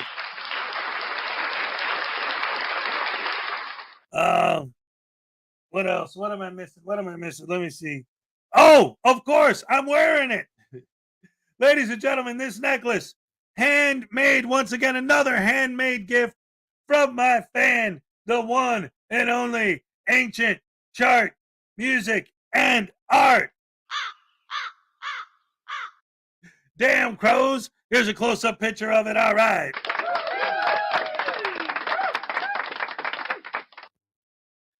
That's right, ladies and gentlemen. Let's see what else. Let me make sure I got everything. The paintings, the shirt, the drawing. Yeah, I printed it out so that I wouldn't forget. There's so much. Oh, and I got this. I got these memes. This, of course, from the meme generator, Carl's Order of the Squirrels.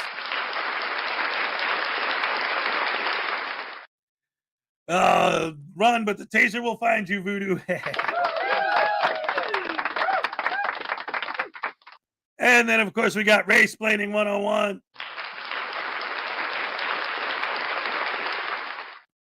Head-splaining 101, the squirrel's being tortured by me. And the newest meme that was sent to us by CyberRax, look at that. It's me chasing voodoo with the taser. We got Ray rules hand painted on the wall. We got the little It's Super Mega Happy Dance Time sign. We got the Hez and Ray Studios Productions video here. And of course, Godzilla. Great stuff, great stuff, great stuff. Oh my goodness gracious me. Let's see what else we got. The necklace, just real quick, making sure there isn't anything else that I missed.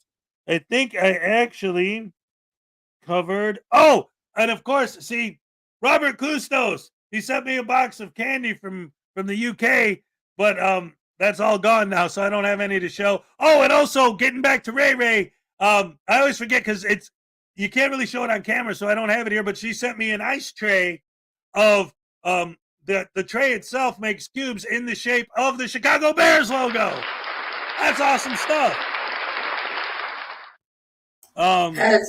Yes. Any other hats? I got the Erica's the best fan in the world hat. And of course, I got the Fez from Ray. What about all the way back behind you? I got the hat from Kick. And right there's a hat from Welsh News Network. Okay. There's my old Bears hat. And I got these Lego flowers from Flower Power. That's right. And let's see, anything else? I think I mentioned everything. All right, ladies and gentlemen, you guys are the best fans in the world. Thank you so much for all of the gifts. Oh, and by the way, I got the newest thing, and this is something special. This is something different. Now, I haven't really gotten into it too much because there's this guy. He calls himself the Grumpy Old Man. He actually has his own channel. And he watches this show. He watches all of us. And sometimes you'll see him in the chats. I think it's WDWL TV is his channel. And I'll find a link for you guys in a little while and set that up. But anyway, he did a video on Frauditors once. And I'm working on a project with him in the background where I'm going to have him come on and do like Grumpy Old Man reacts to Frauditor videos. And I think that's going to be a lot of fun. And we actually have him booked as a guest on a future member episode, Jason Gutterman. On a future episode of the Saturday Night Snafu. What he did was he donated a blue microphone for me to give away as a grand prize on the monthly drawing. And I knew he was going to do this, and this is why I've been saying, this month so far that I haven't been talking a lot about what the grand prize is going to be because I was waiting to see when I was going to get this. If you would be interested in the potentially winning your own blue microphone, definitely make sure that you enter this month's giveaway, and this very microphone could be yours. Absolutely, positively. All right. It's a USB mic. He sent it with a bunch of other stuff all in the same box, so I got to repack it. So that's something to look forward to. He's a really cool guy. He's got a vulture doll, and he wants to have the voodoo doll and the vulture doll get together and have a conversation and stuff. It'll be a lot of fun. He's really cool. Anyway, hey, Ray. I just want to tell them he tells the best stories. He doesn't go live for very long. He goes live for maybe half hour tops. But he sits there, smokes his cigarette, and he tells the best stories. Just random ass stories. But you get so invested in them. It's well, I got to find out what happens now. You know, just it could either be something from back when he was a kid or something from now, or just the way he tells the stories. You just want to keep sitting there and listening. It's like talking to your grandpa, Yeah. He's just the coolest guy. Yeah, he calls himself Grumpy Old Man, but he's actually a very nice guy. So check him out. I dropped the link up there. And I'll keep dropping it when I drop others' links. Just give him a try. He would love it. He gets so thrilled whenever he gets somebody subbing to him. So he'll know exactly what number you are too. Just so you know that he'll know. Yep. So just give him a try. I love listening to that guy. He's kind of you have the cool down on Maggie's channel. He's kind of like that for me. I listen to him and it's talking with my grandpa. So he's cool. Yeah, he is. Last time we watched him, if you remember, it was the episode where he was telling the story about his cell phone. He's like, and I got this phone, and they're telling me that I need to activate it because it was a free phone. But I don't want it because if I activate this, then they're going to deactivate the last one. The last one's a really good, nice Samsung phone, and this thing is some crap. I don't want to activate the crap and deactivate the good stuff. It's just, but the way he tells the story, and then he's talking about how he was going to the bank and opened a bank account when he was a kid, and all these years later, they're like, yeah, it's fascinating. You can open the account for 50 cents, and all you needed was a quarter deposit and everything else. It was a really cool story, and I'm like, I was so invested in this story. Yeah. What happened? Really, really Did good. Did you win the bet? I'm like, yes, cool. yes. Yeah. So, with that being said, I think we're going to do a phrase of the day. If you guys want to enter this month's giveaway, And the way we'll do it is whoever wins the grand prize will have a choice, and they could potentially choose the blue microphone. So if you're interested in the possibility of winning the blue microphone, you got to put in the phrase that pays, the phrase of the day. Once again, wait until you hear the gavel. If you type it or if you hit enter before I hit the gavel, it doesn't count. First 5 people to type in the phrase, hey, hey, Ray, Ray. Oh, no, she got rid of one of the Rays. How about hey, hey, Ray? I don't know. It was either that or grumpy old man, but then I thought that might be too much writing. Yeah. So the phrase is, hey, hey, Ray, wait for the gavel. Please wait for the gavel. First 5, you said? First 5. All right. Thank you.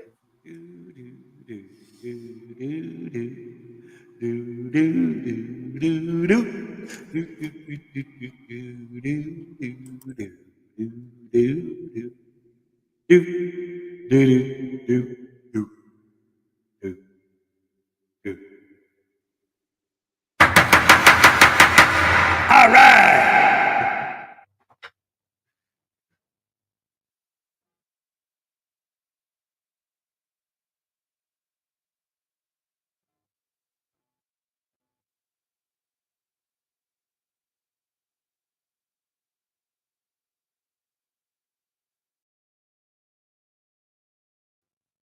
Well, there you go. All right. So while she's writing those names down, ladies and gentlemen, thank you once again. But also remember, because every time we do the fan appreciation, I always want to make sure that I remind everyone that you don't have to like you might be sitting there thinking, Hez, I love the channel, I love the show, I want to support you, but I don't have money to be sending you gifts or to be doing super chats or this and that and the other thing. What can I do to support the channel? Ladies and gentlemen, the greatest, most important thing any of you guys could do to show support for the channel doesn't cost you a penny.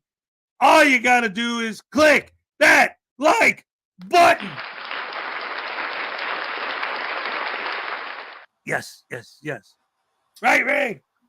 Right. Exactamundo. All right. And so, ladies and gentlemen, without any further ado, what you got the list? Yeah, they like to know. So. All right.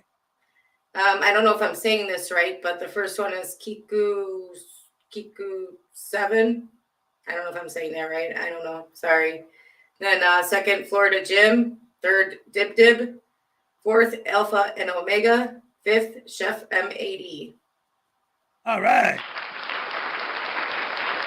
Oh, News Now Enemy. He should get a honorable mention because he said, hey, hey, Ray, wait for the gavel. Hey, Ray, for the gavel. All right. That's all good in the hood. And guys, another thing too, if there's anybody that wants, like that came in or whatever, I always keep track because, well, I mean, obviously Ray keeps track of all this too, but I always in the back of my head, because I know that every once in a while, Highway Star or Little Chihuahua will be like, oh, you know, give some of my entries away. So sometimes I'll grab some names of some people who tried to get their names on, but didn't for whatever reason. And so there's definitely always a possibility that you might end up on the list by the end of the month anyway. So ladies and gentlemen, round of applause for the best fans in the world. Once again, you guys. Yes, yes, yes. Yes, News Now Enemy. That is what we set to type. So that is why you're getting an honorable mention. Yes. Because technically that's what we said. Yes. Technically it is what we said. That's when you get your literal translation. All right. So get rid of some of these super chats real quick, or oh yes, yes, yes, absolutely, positively. All right. You want to read them out, or do you want me to? Jaime Pimentel LB, $2. Tickle News Now Voodoo, send to oblivion. Ooh. You're gonna have to make a new one where you send him to oblivion on tickles. Ooh, got to make a new video where he goes back to oblivion on a tickle. All right, here we go. Oh, no. Tickle. Okay, guys, listen. I found out on Saturday, the first time I was ever tickled in my life, baby tickled me. And let me tell you something. Bring the tasings back because I don't like being tickled. No, it's the worst ever. Daddy. What? Oh, hold on, move over. What? Hello, pretty lady. Hi. Hi, how are you today? Oh, We went I over. already said that earlier, didn't I? I'm sorry. But you're so polite. I know, but you're such a polite little child. I like that. Yeah. Yes. Thank you. I always try to start every conversation with a genuine hello. How are you? Yeah.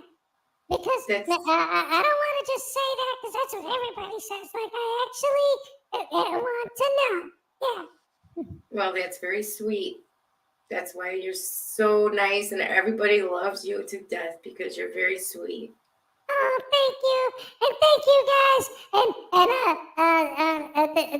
they want me to tickle my daddy, right? Can I do that? Can I do it? Of course you can. I don't think anybody would mind if you did that. Oh, I hope you guys like it if I do it. Okay.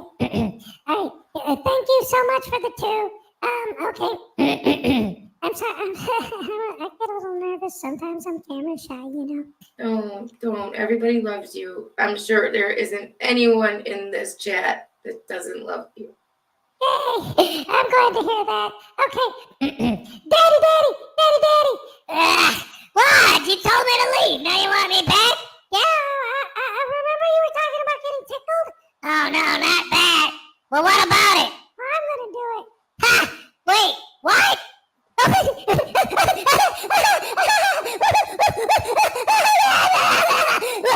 the blood on my feet! Oh,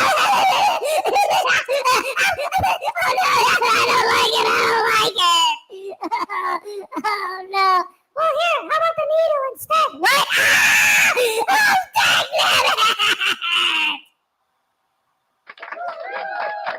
Thank you, Amy, for the $2. Oh, thank you so much. Oh, and Billy Yank for $5. Yay! Oh, let's see. Can you help me read this, Mrs. Pretty Lady? Of course. Okay. As a math tutor. Isn't that a type of house, a tutor? A tutor? No, this is a tutor, meaning somebody who helps people with their schoolwork that they are not doing well with. Oh, would that mean you're my reading tutor? Do you need a reading tutor? Well, you always help me read. Well, I think I'm more helping you learn. I think you do just fine. You don't need a tutor. Oh, okay. Excellent. Okay. Oh, no. Okay, wait a minute. Tutor and oh, boy. I'm just going to tell you the word because it's such a big word for somebody so little, okay? Okay. It's called astronomer. Oh, is that one of those people who look at the stars all the time? Yeah. Yay, You got it. Yay. Okay, astronomer. I can help you Oh, yeah, I know this one because Mr. Hezokuai always talks about standing under the moors. Oh, my goodness. Algae, that's the stuff that grows in the ocean, right? It is, but this is a different word. You got to put the 2 words, algae and another word, but it's algebra. Oh, that's that math stuff. Okay. Yeah, You don't have to worry until you're much, much older about algebra. Okay, good. Let's see. If you wish. By the way, Common Core is stupid. Yeah, I know that. Okay, thank you so much for the 5. Thank you very, very much. Mr. Hezokuai. Oh, do you think Mr. Billy Yank would mind if I give him a happy dance? I don't think he'll mind. No, you are so cute. Who could mind you at all? What if I have an idea? Hold on a second, I'll be right back.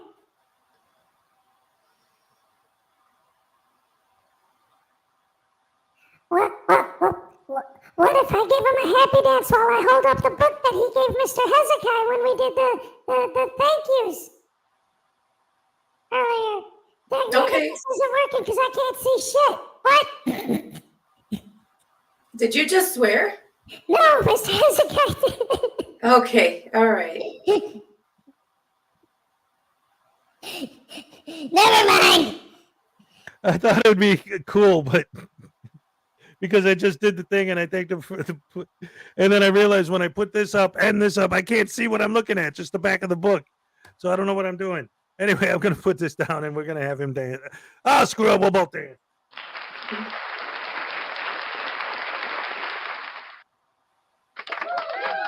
Thank you for the $5, Billy. Here's your happy dance. All right. All right, and now baby's going to take a round. I get to do a happy dance. I get to do a happy dance. I love the happy dance. Yeah. All right, here we go. This is for you, Mr. Billy Yank. Or this is for you. All right.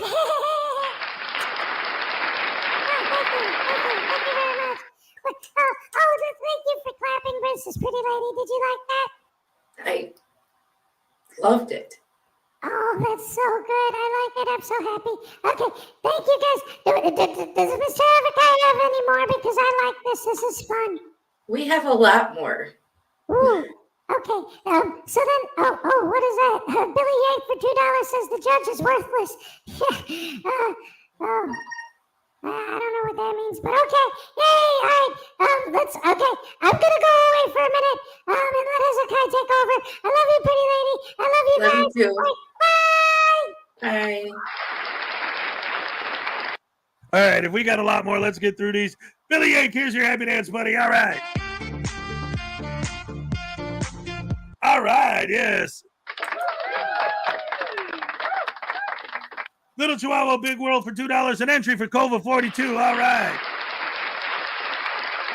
Here's your happy dance. All right, yes.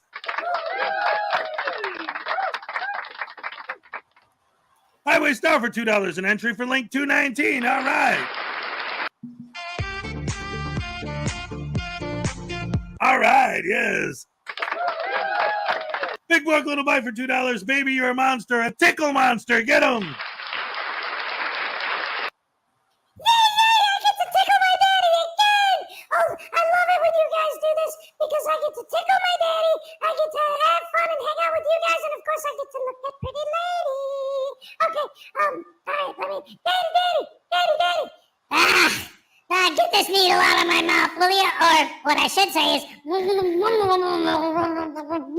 All right, thank you. Yeah, that was a good bit, right, Hez?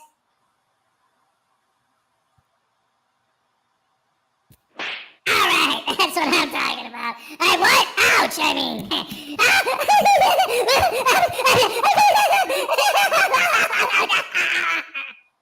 Oh yeah. Oh, that sucked. Ow! She is Mrs. Pretty Lady. Is there a Mr. Pretty Lady? Wait. Wait. Parson. If you remember, on Valentine's Day, I asked Mrs. Pretty Lady if she'd be my Valentine. Can I be Mr. Pretty Lady? You can be Mr. Pretty Lady. Yes. Yay! Oh, I'm so happy! Oh, thank you, Parson! And thank you so much for being a member for 8 months! Oh, all right! I don't know if he's actually asking or not, though. What was that? If she is Mrs. Pretty Lady, is there a Mr. Pretty Lady? I don't know if he's actually asking or not. No, I think he's just being funny because it's Parson. You know, he's got a sense of humor. Yeah.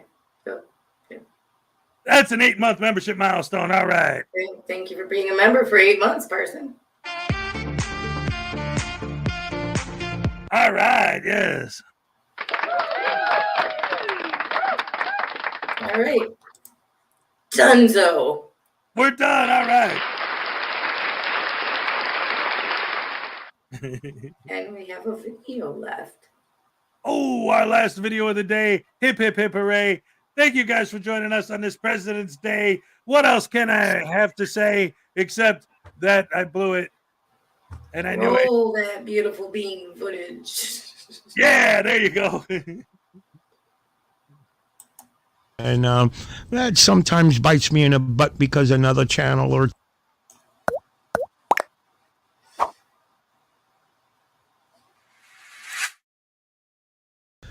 all right, everyone. Hello and welcome back to the channel.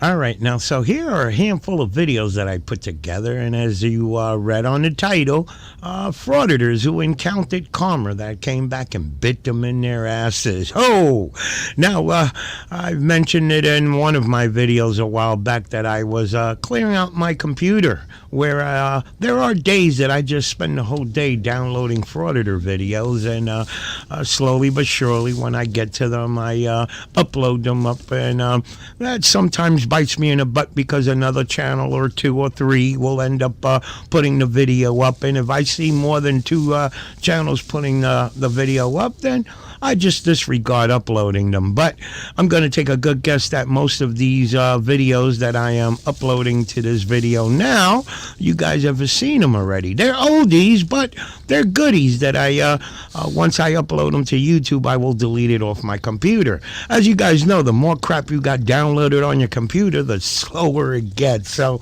I'm going to download, upload it, I should say, to YouTube and clear it off my computer. Now, if you guys enjoy the video, if I notice the likes are up, well, I'll get rid of some more videos and upload it to YouTube as well. Now, again, I say most of these videos are oldies, but they're goodies. They're, let me just say, I have my moments, and I think some of you guys will understand this. You watch a lot of these videos, after a while, this shit starts to get to you, okay? It truly bothers me that there are people out there supporting this bull crap. People that get off on watching our law enforcement officers be belittled, disrespected, and so on, okay? And I think we could all agree that the majority of these knuckleheads out there are doing it all for the YouTube fame and the YouTube money. And then maybe two or three of them that are stupid enough to think that this is the way to make changes, by pushing your camera up in people's faces, okay? Now, also, keep in mind, I've said this in many of my videos, these knuckleheads are not just targeting the government. They're not just targeting law enforcement, public employees. They are now targeting we the people. So again, I say we all have to get involved. And anything we can do to discourage. And let me just say, I'm going to put a link in the description to Andre Sloan. I think some of you, if not all of you, are familiar with Andre Sloan. Let me tell you, he put out a video today that, again, I'm going to put a link in the description. Check his new video that he put out, Half-Blind Audits. If you guys are familiar with that knucklehead, let me tell you, that guy's a POS, a real POS. And Andre did a number on him that the Frauditor removed every video off his channel. Holy crap. Thumbs up to Andre, guys. Okay, again, I say a link to his channel will be in the description. Now, let's kick off this handful of videos with Lucky Laptop, guys. I'm going to take a good guess that most of you guys are familiar with that a-hole, and we'll go from there. How counting internet news. Here was a cop yelling at a kid a while ago. You're interfering with... No, I'm not, sir. I got law books. I'm not physically doing nothing. I'm recording you. I am not. You want to take it to federal court? Let's do it. Be on your way. Nope. Freedom of speech, freedom of press. I'm gave you more than 10 feet. I'm a First Amendment auditor, sir. I do this stuff for a living.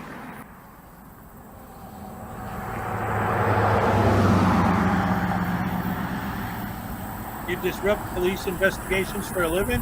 If you want to call backup, you can. If you want to take it to court, you can. I'll take it to federal court and I will sue you. This is a Constitution-protected activity. Or you could just stand back and film and leave the cops Nope. alone and let them do their job. This is a casual conversation. You have no authority over me. I haven't broke the law. Babe, get the phone, get a lawyer. Come here. That kid was a runaway, a 14-year-old runaway. It don't matter. Sir, back up. Back up, sir. Oh, you're going to come to my traffic stop and yell at me? Yes, I am. Let me You're tell the you one that's something. fucking approaching me. I'm telling you. Back up. I have done nothing illegal here. You are law enforcement, not field enforcement, sir. Where's your identification? What for? What crime have I committed? You have interfered with No, investigation. I have not. I've got law books. It's in the Where's your state's driver's license? I'm not giving you my license. If you don't like it, call your superior right now. Where's your driver's license? Call superior. Give me it right now. I want your or you're going to superior. jail.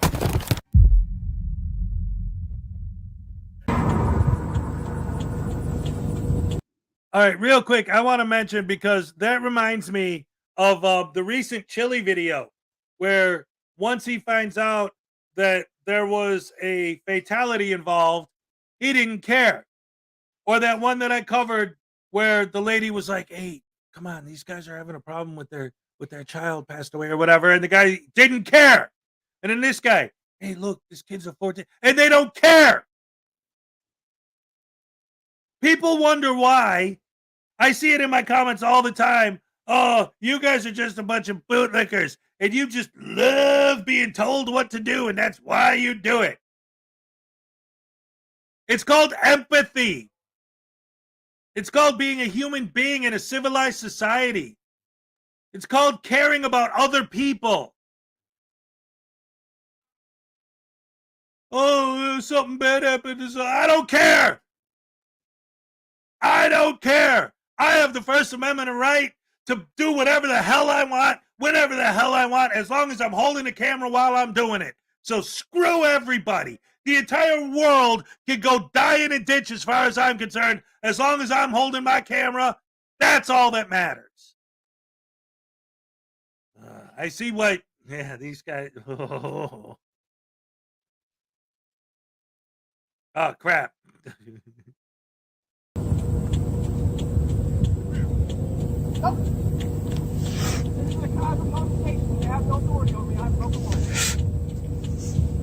Babe, get the phone, get a lawyer. That kid was a runaway, a 14-year-old runaway. It don't matter, sir. Back up. Back up, sir. Oh, you're going to come to my traffic stop and yell at me? Yes, I am. Let me tell you You're the one that's something. approaching I'm me. telling you. Back up. I have done nothing illegal here. You are law enforcement, not field enforcement, sir. Where's your identification? What for? What crime have I committed? You have interfered with No, I have not. I've got law books. Where's your driver's license? I'm not giving you my fucking license. If you don't like it, call your superior right now. Call superior. Give me it right I now. want your superior.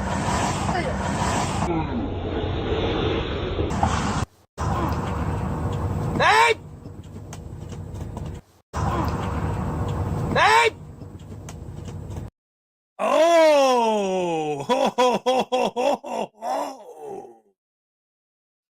Well, doesn't that camera angle tell a completely different story? Oh, man, that puts a whole new spin on the whole thing, doesn't it? I kind of want to go back and rewatch that again, because from his camera angle, it looks like he got attacked by the cop. But then you see it from the different camera angle, and what happened? He went to smash the cop's face in with his freaking laptop. Or whatever that was. Let's go back a little and see what that was. Hold on. Can we hey, I don't know if we can rewind this a little bit. Yeah, okay, here. Let me tell you something. I'm telling you. Back up. I have done nothing illegal here. You are law enforcement, not field enforcement, sir. Where's your identification? What for? What crime have I committed? You have interfered. Yeah, it is. It's a laptop. He's filming on a laptop like Lucky Laptop does. Okay. No, I have not. I've got law books. This is Lucky Laptop. I'm not giving you my fucking Well, license. I should have known. I should have better known better. He didn't show his face, so I didn't. Okay, you're right. Okay. Don't like to call your superior right now. Call superior. Give me it right I want your superior. See?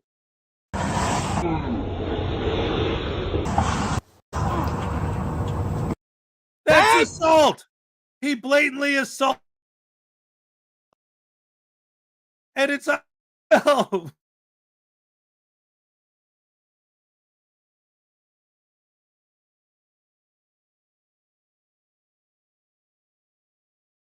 And I'm pizza time, ain't I?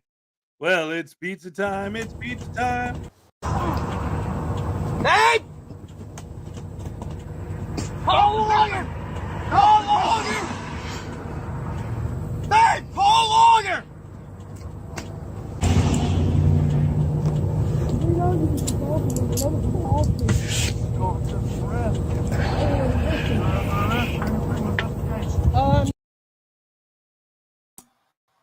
Word has it, Babe never called a lawyer. Oh, I believe that. I believe that fully. Babe, come and get my laptop. Call a lawyer. Babe, come and get my laptop and get a lawyer. I'm being arrested for he says interfering. And smashing them in the face with your laptop. That helped. I want a superior. Ma'am? I want a superior. Ma'am? Stay where you're at, because I know you didn't need to get your information. For what crime? Babe, did you get my computer?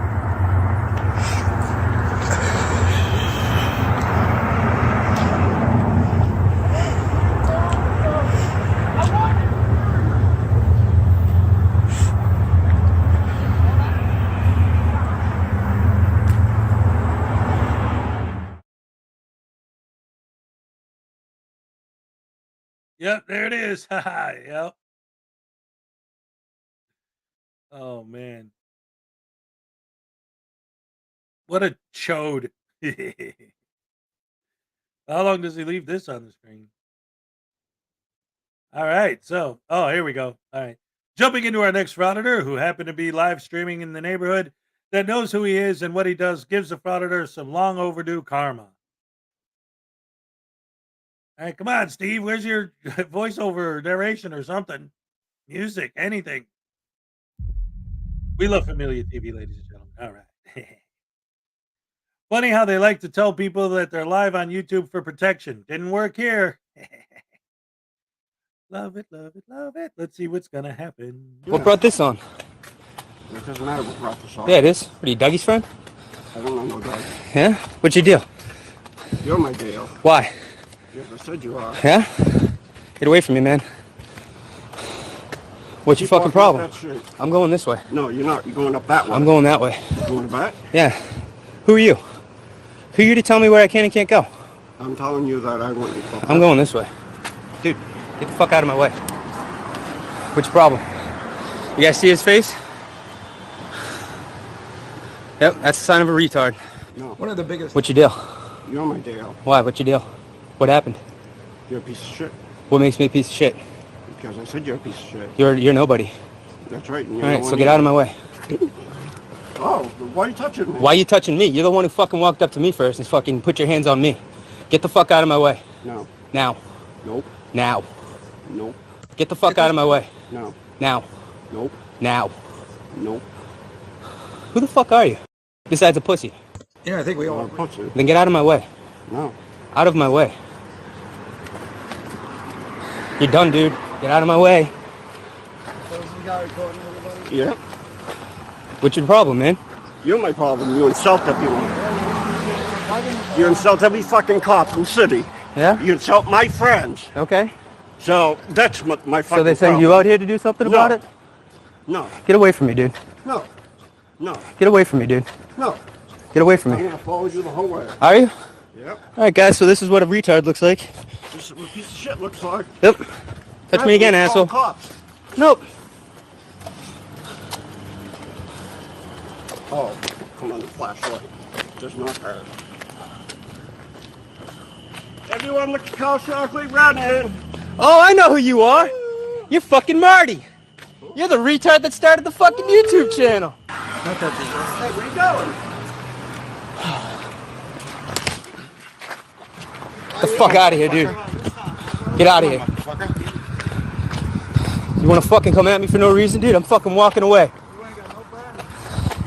Huh? You guys see all this?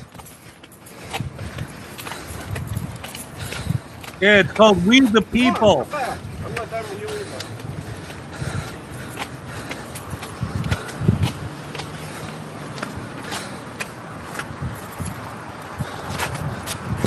are you running?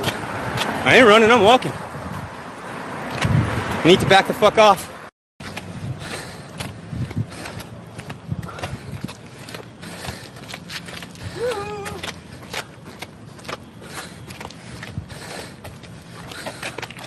Back up. Get the fuck away from me. No, I'm not. I'm defending myself at this point. Keep my personal distance. You gonna hit a man from behind? You seem like the coward type. You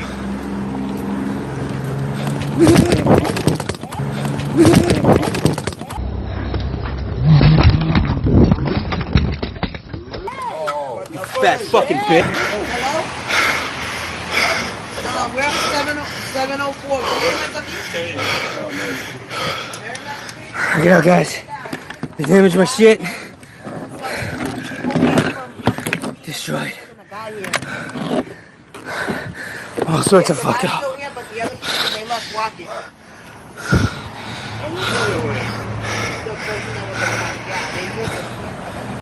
I'm always fascinated too. Like even the first time I saw this footage, the fact that he's calling this guy like, "Oh, you're a puss, and you're not gonna do this, and you're a retard, and you're gonna do that, blah blah blah blah blah," and then finally the lady's like, "You know what? I don't have to listen to this," and she's the one who knocked him down. Like these guys, and it goes back to what I was saying a minute ago. Like these guys have zero empathy for other people at all. Like I say, when they walk into a DMV or a post office or any of these places, and there's a bunch of people in there, they don't care about those people at all.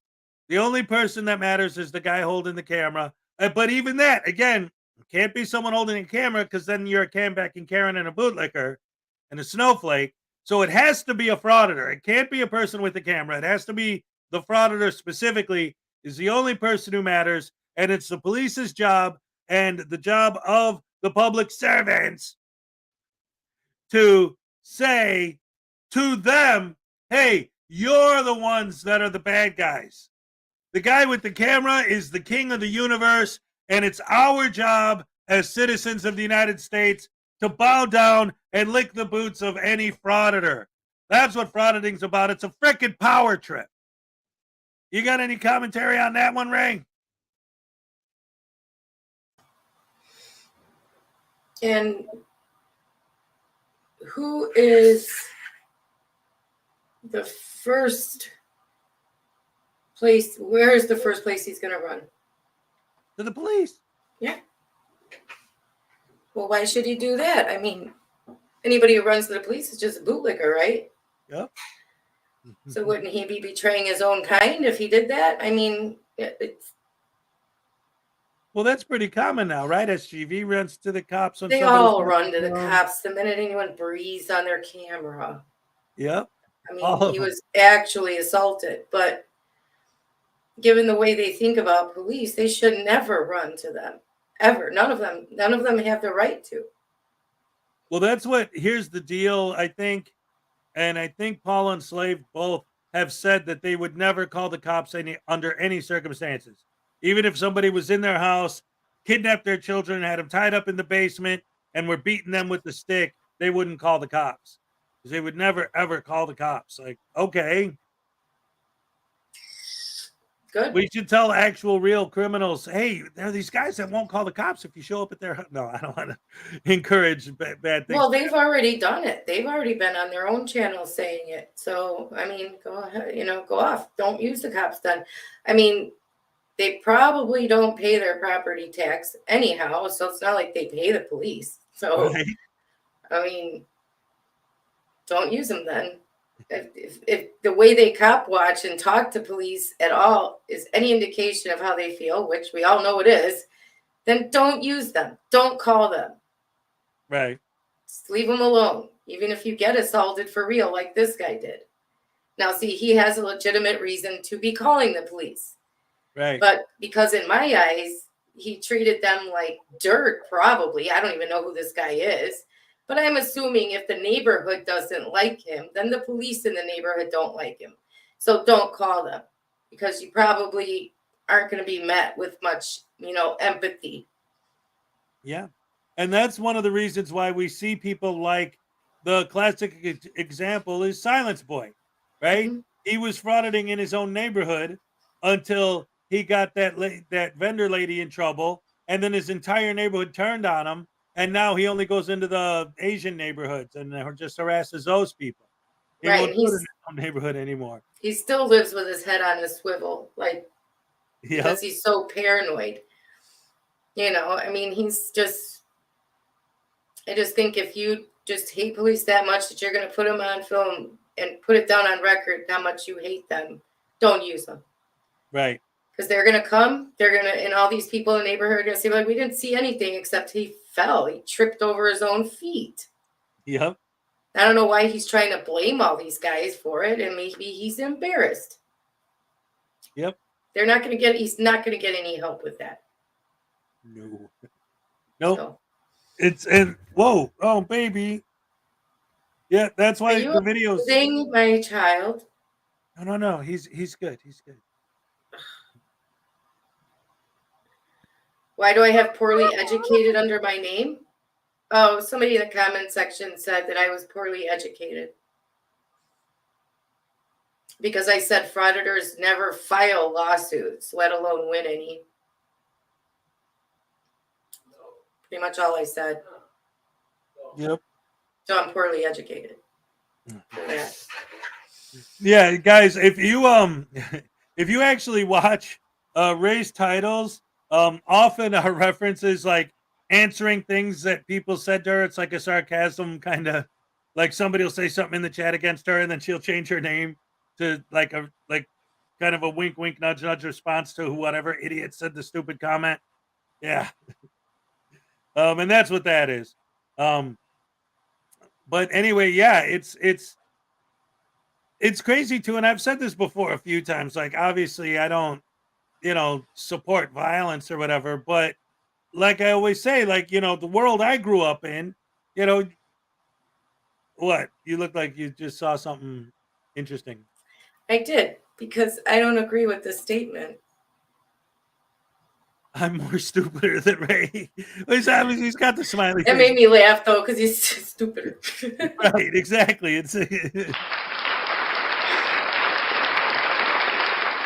Oh yeah, Carrie, I know. I do this because it's like he said, it's sarcasm. It doesn't hurt me at all, because I consider the source on these things. It was a lens licker who said that the guy was going to win a lawsuit because he had it all on film.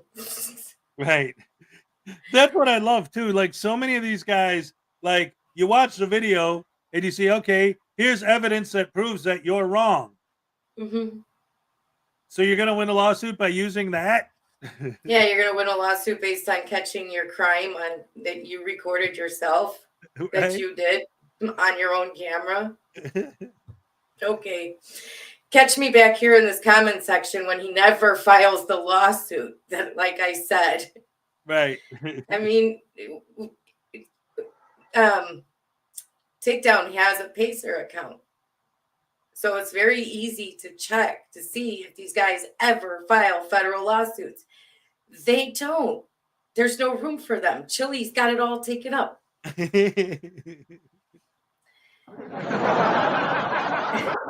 Right? Yeah. So, I mean, no, they never do. They never do. I mean, yeah, the one dude filed that, what is it, 500 million? Wasn't that Wanda? Yeah, I think it was him. Yeah. The only ones that ever actually like really do anything like that are, I mean, okay, so if you literally, and this is important too, guys, like, conversation, especially now in the 21st century, just conversation in general has become difficult, because if you make any kind of a statement, you have to throw in every single disclaimer, because a blanket statement, they'll be like, you can't say never, because Emmett Ganser Press had that lawsuit that he won, in Long Island Audit. Okay, so out of the hundreds of idiots that are out there doing this, you get 2 or 3 of them that like were the Long exception Island to the Audit was rule. given go away money. Yep. Winning a lawsuit is not what, $12,000. Yeah. Come on. If you're going to have this big civil rights violation lawsuit, you're getting more than $12,000. Right. You're not getting $12,000 in go away money. That's what he got. And then by the time the lawyer took his cut and everything else, what did he really walk away with? Right. What is there to really be proud of there? What change did he make there? Oh, he made change. That's the change that the I was given go away money in a frivolous lawsuit just so they could be rid of me. Ooh. You just gave me a boom in my head. I'm going to start doing that. I'm going to start doing that regular. They're fighting for change. Yeah, change. The kind of change you put in your pocket. That's why they go out and look for, silly lawsuits they think they can file. Yep. But they don't. The majority of them. Okay, I won't say none of them file the lawsuits. Well, that's 99% of them don't file. Because then everyone will be like, well, not literally. Okay, yeah, not literally, but 99% of them don't file the lawsuits. right. It's all And I'm just empty sorry, threats. Long Island Audit didn't win. The last one he filed in New York against those signs. Yeah. So whatever. Even though, and that's another thing that bothers me too. Sorry. No, go ahead, please. Is that when they do go to court against something like that, like he did, he went to court against those signs, calling them unconstitutional, blah, blah, blah, right? Sure, he found out right quick with a smack upside the head that they are constitutional because the First Amendment is not black and white absolute. There is the public forum doctrine. Things like limited public forums and non-public forums exist. Therefore, they are allowed to put up signs like that. Bang, end of freaking story, lawsuit, dismissed, whatever, right? Yep. They still come out. They still come out with their stupid cameras and their stupid narratives and say, this sign's unconstitutional. What are the 3 big ones? Time, place, and manner. Yep. But they still do it. They still do it, even though they've had a judge, federal judges tell them. I'm sorry, am I too loud? No. There's a noise out here that I was hearing, but I just Is figured it a out. lawnmower or something? Right. Yeah, but they've had federal judges tell them, or lawyers tell them, or whoever, people that know the law, have studied the law inside and out, especially constitutional law, tell them, no, you're not right. This lawsuit will never fly. Or let's file it. Okay, whatever. You're the client. And it doesn't fly. It gets dismissed because reasons already stated. Right. Yeah. And his New York one was a very fast lawsuit because, well, you tried to sue New York. I mean, you're going to get smacked down pretty quick. Right. Yeah, it's so ridiculous. And again, all of these guys in all these situations always trying to threaten everyone with a lawsuit. Oh, I'm just going to sue everyone and I'm just going to do this and do that. And it's like, okay, so where is this like big fight for your First Amendment right to film in public and this and that? Like, it almost makes it seem like their goal is to make money. Oh, do you think so? I think that might be possible. I've been wondering that. I mean, I could have sworn it was about the First Amendment, but lately. Yeah, that's right, ladies and gentlemen. These guys are going to get paid. That's the change they're fighting for, is the change in your pocket. They're trying to take it and make it their own. We're almost at the end of the show, so why don't we check and see where we're at as far as like scale. Let me hit reload here on the video. 66 likes. All right, that'll be all right for now. Love you guys, best fans in the world. Thank you for joining us. Oh, wait a minute. 66 likes and only 56 people in here. So that's a good ratio. I'll take it.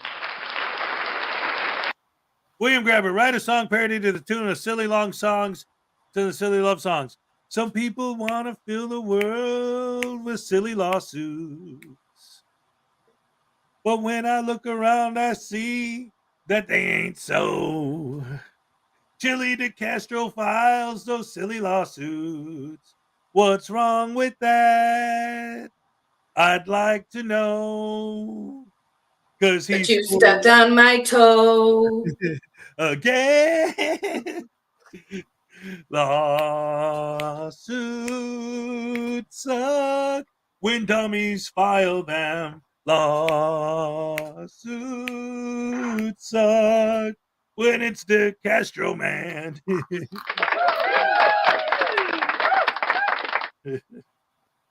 I'd have to work on that one, but that's a good one. But you spit in my face. Silly lawsuits. Oh, yeah.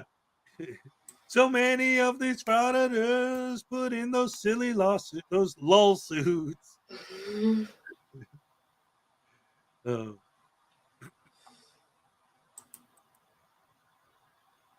No, Maybe he I probably bet you won't wouldn't. tickle Miss Pretty Lady. What? He'd be afraid of hitting something he shouldn't. Right. Oh, no. I would never, ever do anything mean to Mrs. Pretty Lady. That's right. Right, Mrs. Pretty Lady? I don't think you ever would, no. No, there's no way. But thank you very much for the $2. But you know what? I don't think I have to do that. I bet you I can make her laugh anyway. Yeah. Knock, knock. Who's there? Banana. Banana who? Oh, wait, no. I mean, knock, knock.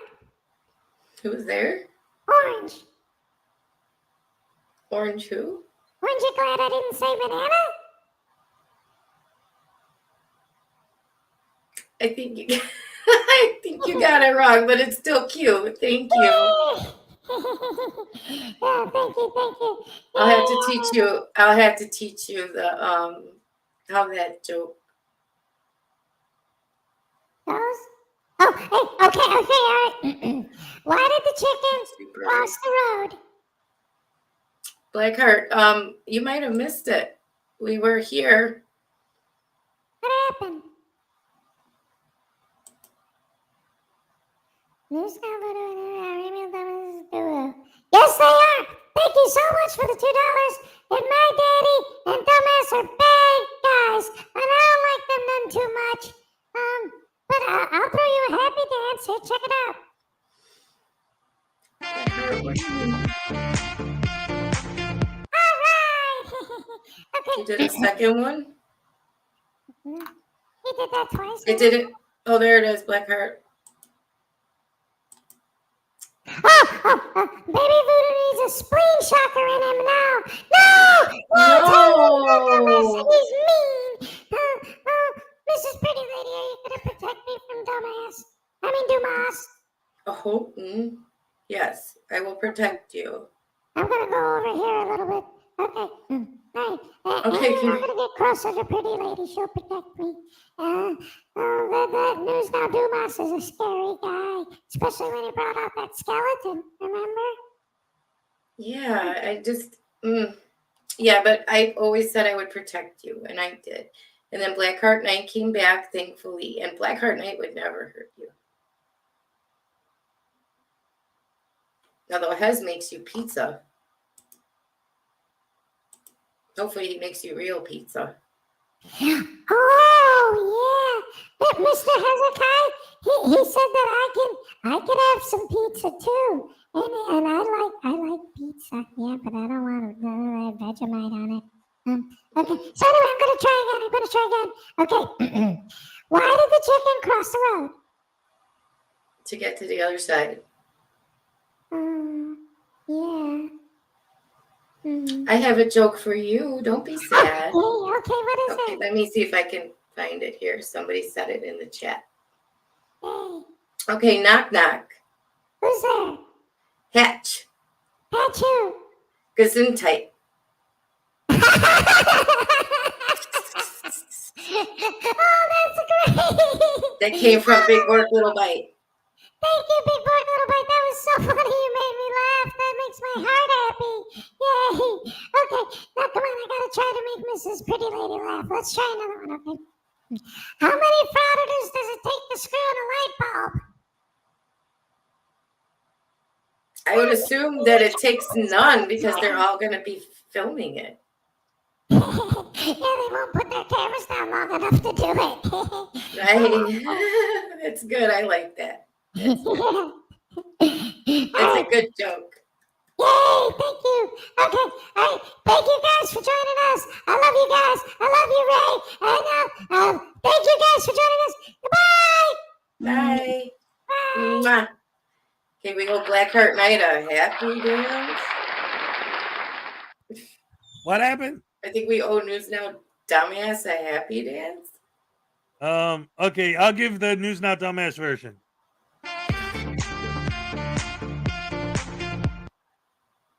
All right. Yeah, and then did we ever give Big Pork Little Bite his happy dance? Yeah, why not? Because I didn't get to go, so. All right, yes. That's it. All right, so ladies and gentlemen, with that being said, I think it's about time to wrap it up. 4 to the super happy dance. You might want to wait. Only 4 more likes. Oh my goodness gracious me. Let's see if we can hit it. That'd be awesome. Sausage sandwiches. It tastes like. I go okay, Graham. Oh, a kilogram? Give me a shout out or I'm filing a lawsuit. Graham and Bob, we're gonna file a silly lawsuit. We played your short, Graham. Did you? Yes, were you not here? We played it. It was cute. Yes. How much did he end up charging your credit card? Yeah. So you shouldn't file any lawsuit.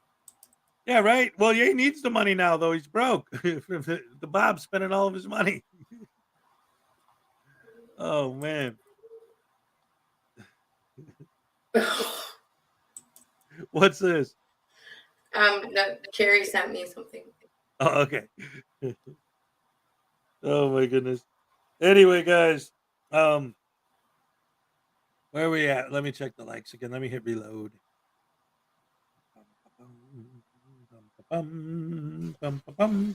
77 likes. Oh my goodness gracious me. That's not the only thing she has her way with, Carrie.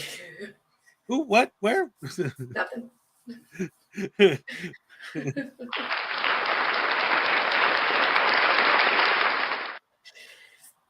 Yes, Graham, it was awesome. It was cute. You know me, I love anything that's the Graham and Bob related. That's right. I think we're going to hit it, so let me get situated. Yeah, you should do it anyway because it's 78 and they work hard for these likes. You can't hear me. All right, what now? I said they work hard for the likes, so you should do it anyway, even if they fall short. But I don't think they're going to. 80. There you go. All right. All right, guys, I'm going to say bye now. And I will see you tomorrow, if not later, around town somewhere. So, y'all have a great day. Be careful with whatever you do. Love you guys. Thanks for being here, as always. All right. Round of applause for the gorgeous, the amazing, the wonderful Ray Ray. All right. All right, I'll see you on the flip side. So let's go ahead and get this parted and hit the super, mega, ultra, hardcore, happy dance. All right.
so much, everybody, for joining us once again. You are the best fans in the world. I love you guys. We'll see you in the morning. Oh, yeah, yeah. I'm all shook up.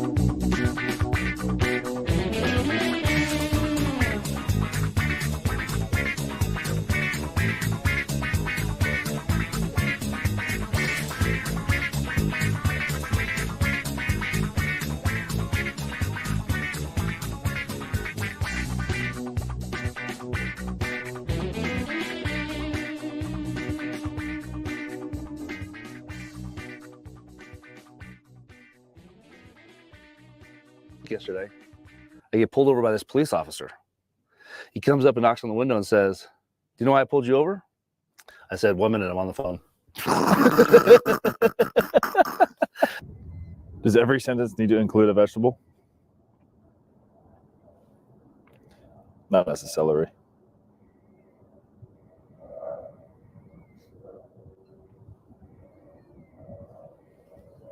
I dated a Swiss girl back in the day and broke up with her once I got to her hometown. There was too many red flags. Two goldfish were in a tank together. One said to the other, "Do you know how to drive this thing?" I have a stepladder. My real ladder left when I was a kid. Have you heard of the blind Cyclops brothers? Neither have I.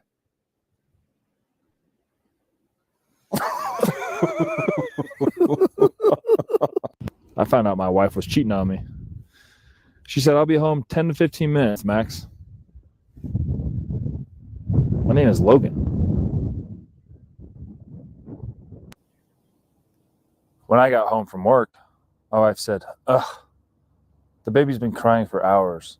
Can you take over?" I said, "Sure." So I started crying for hours.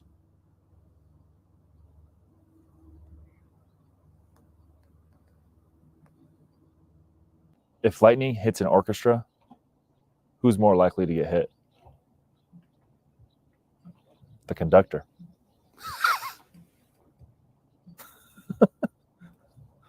What's yours? Do you know that insurance companies are warning campers that if your tent is stolen at night, you won't be covered?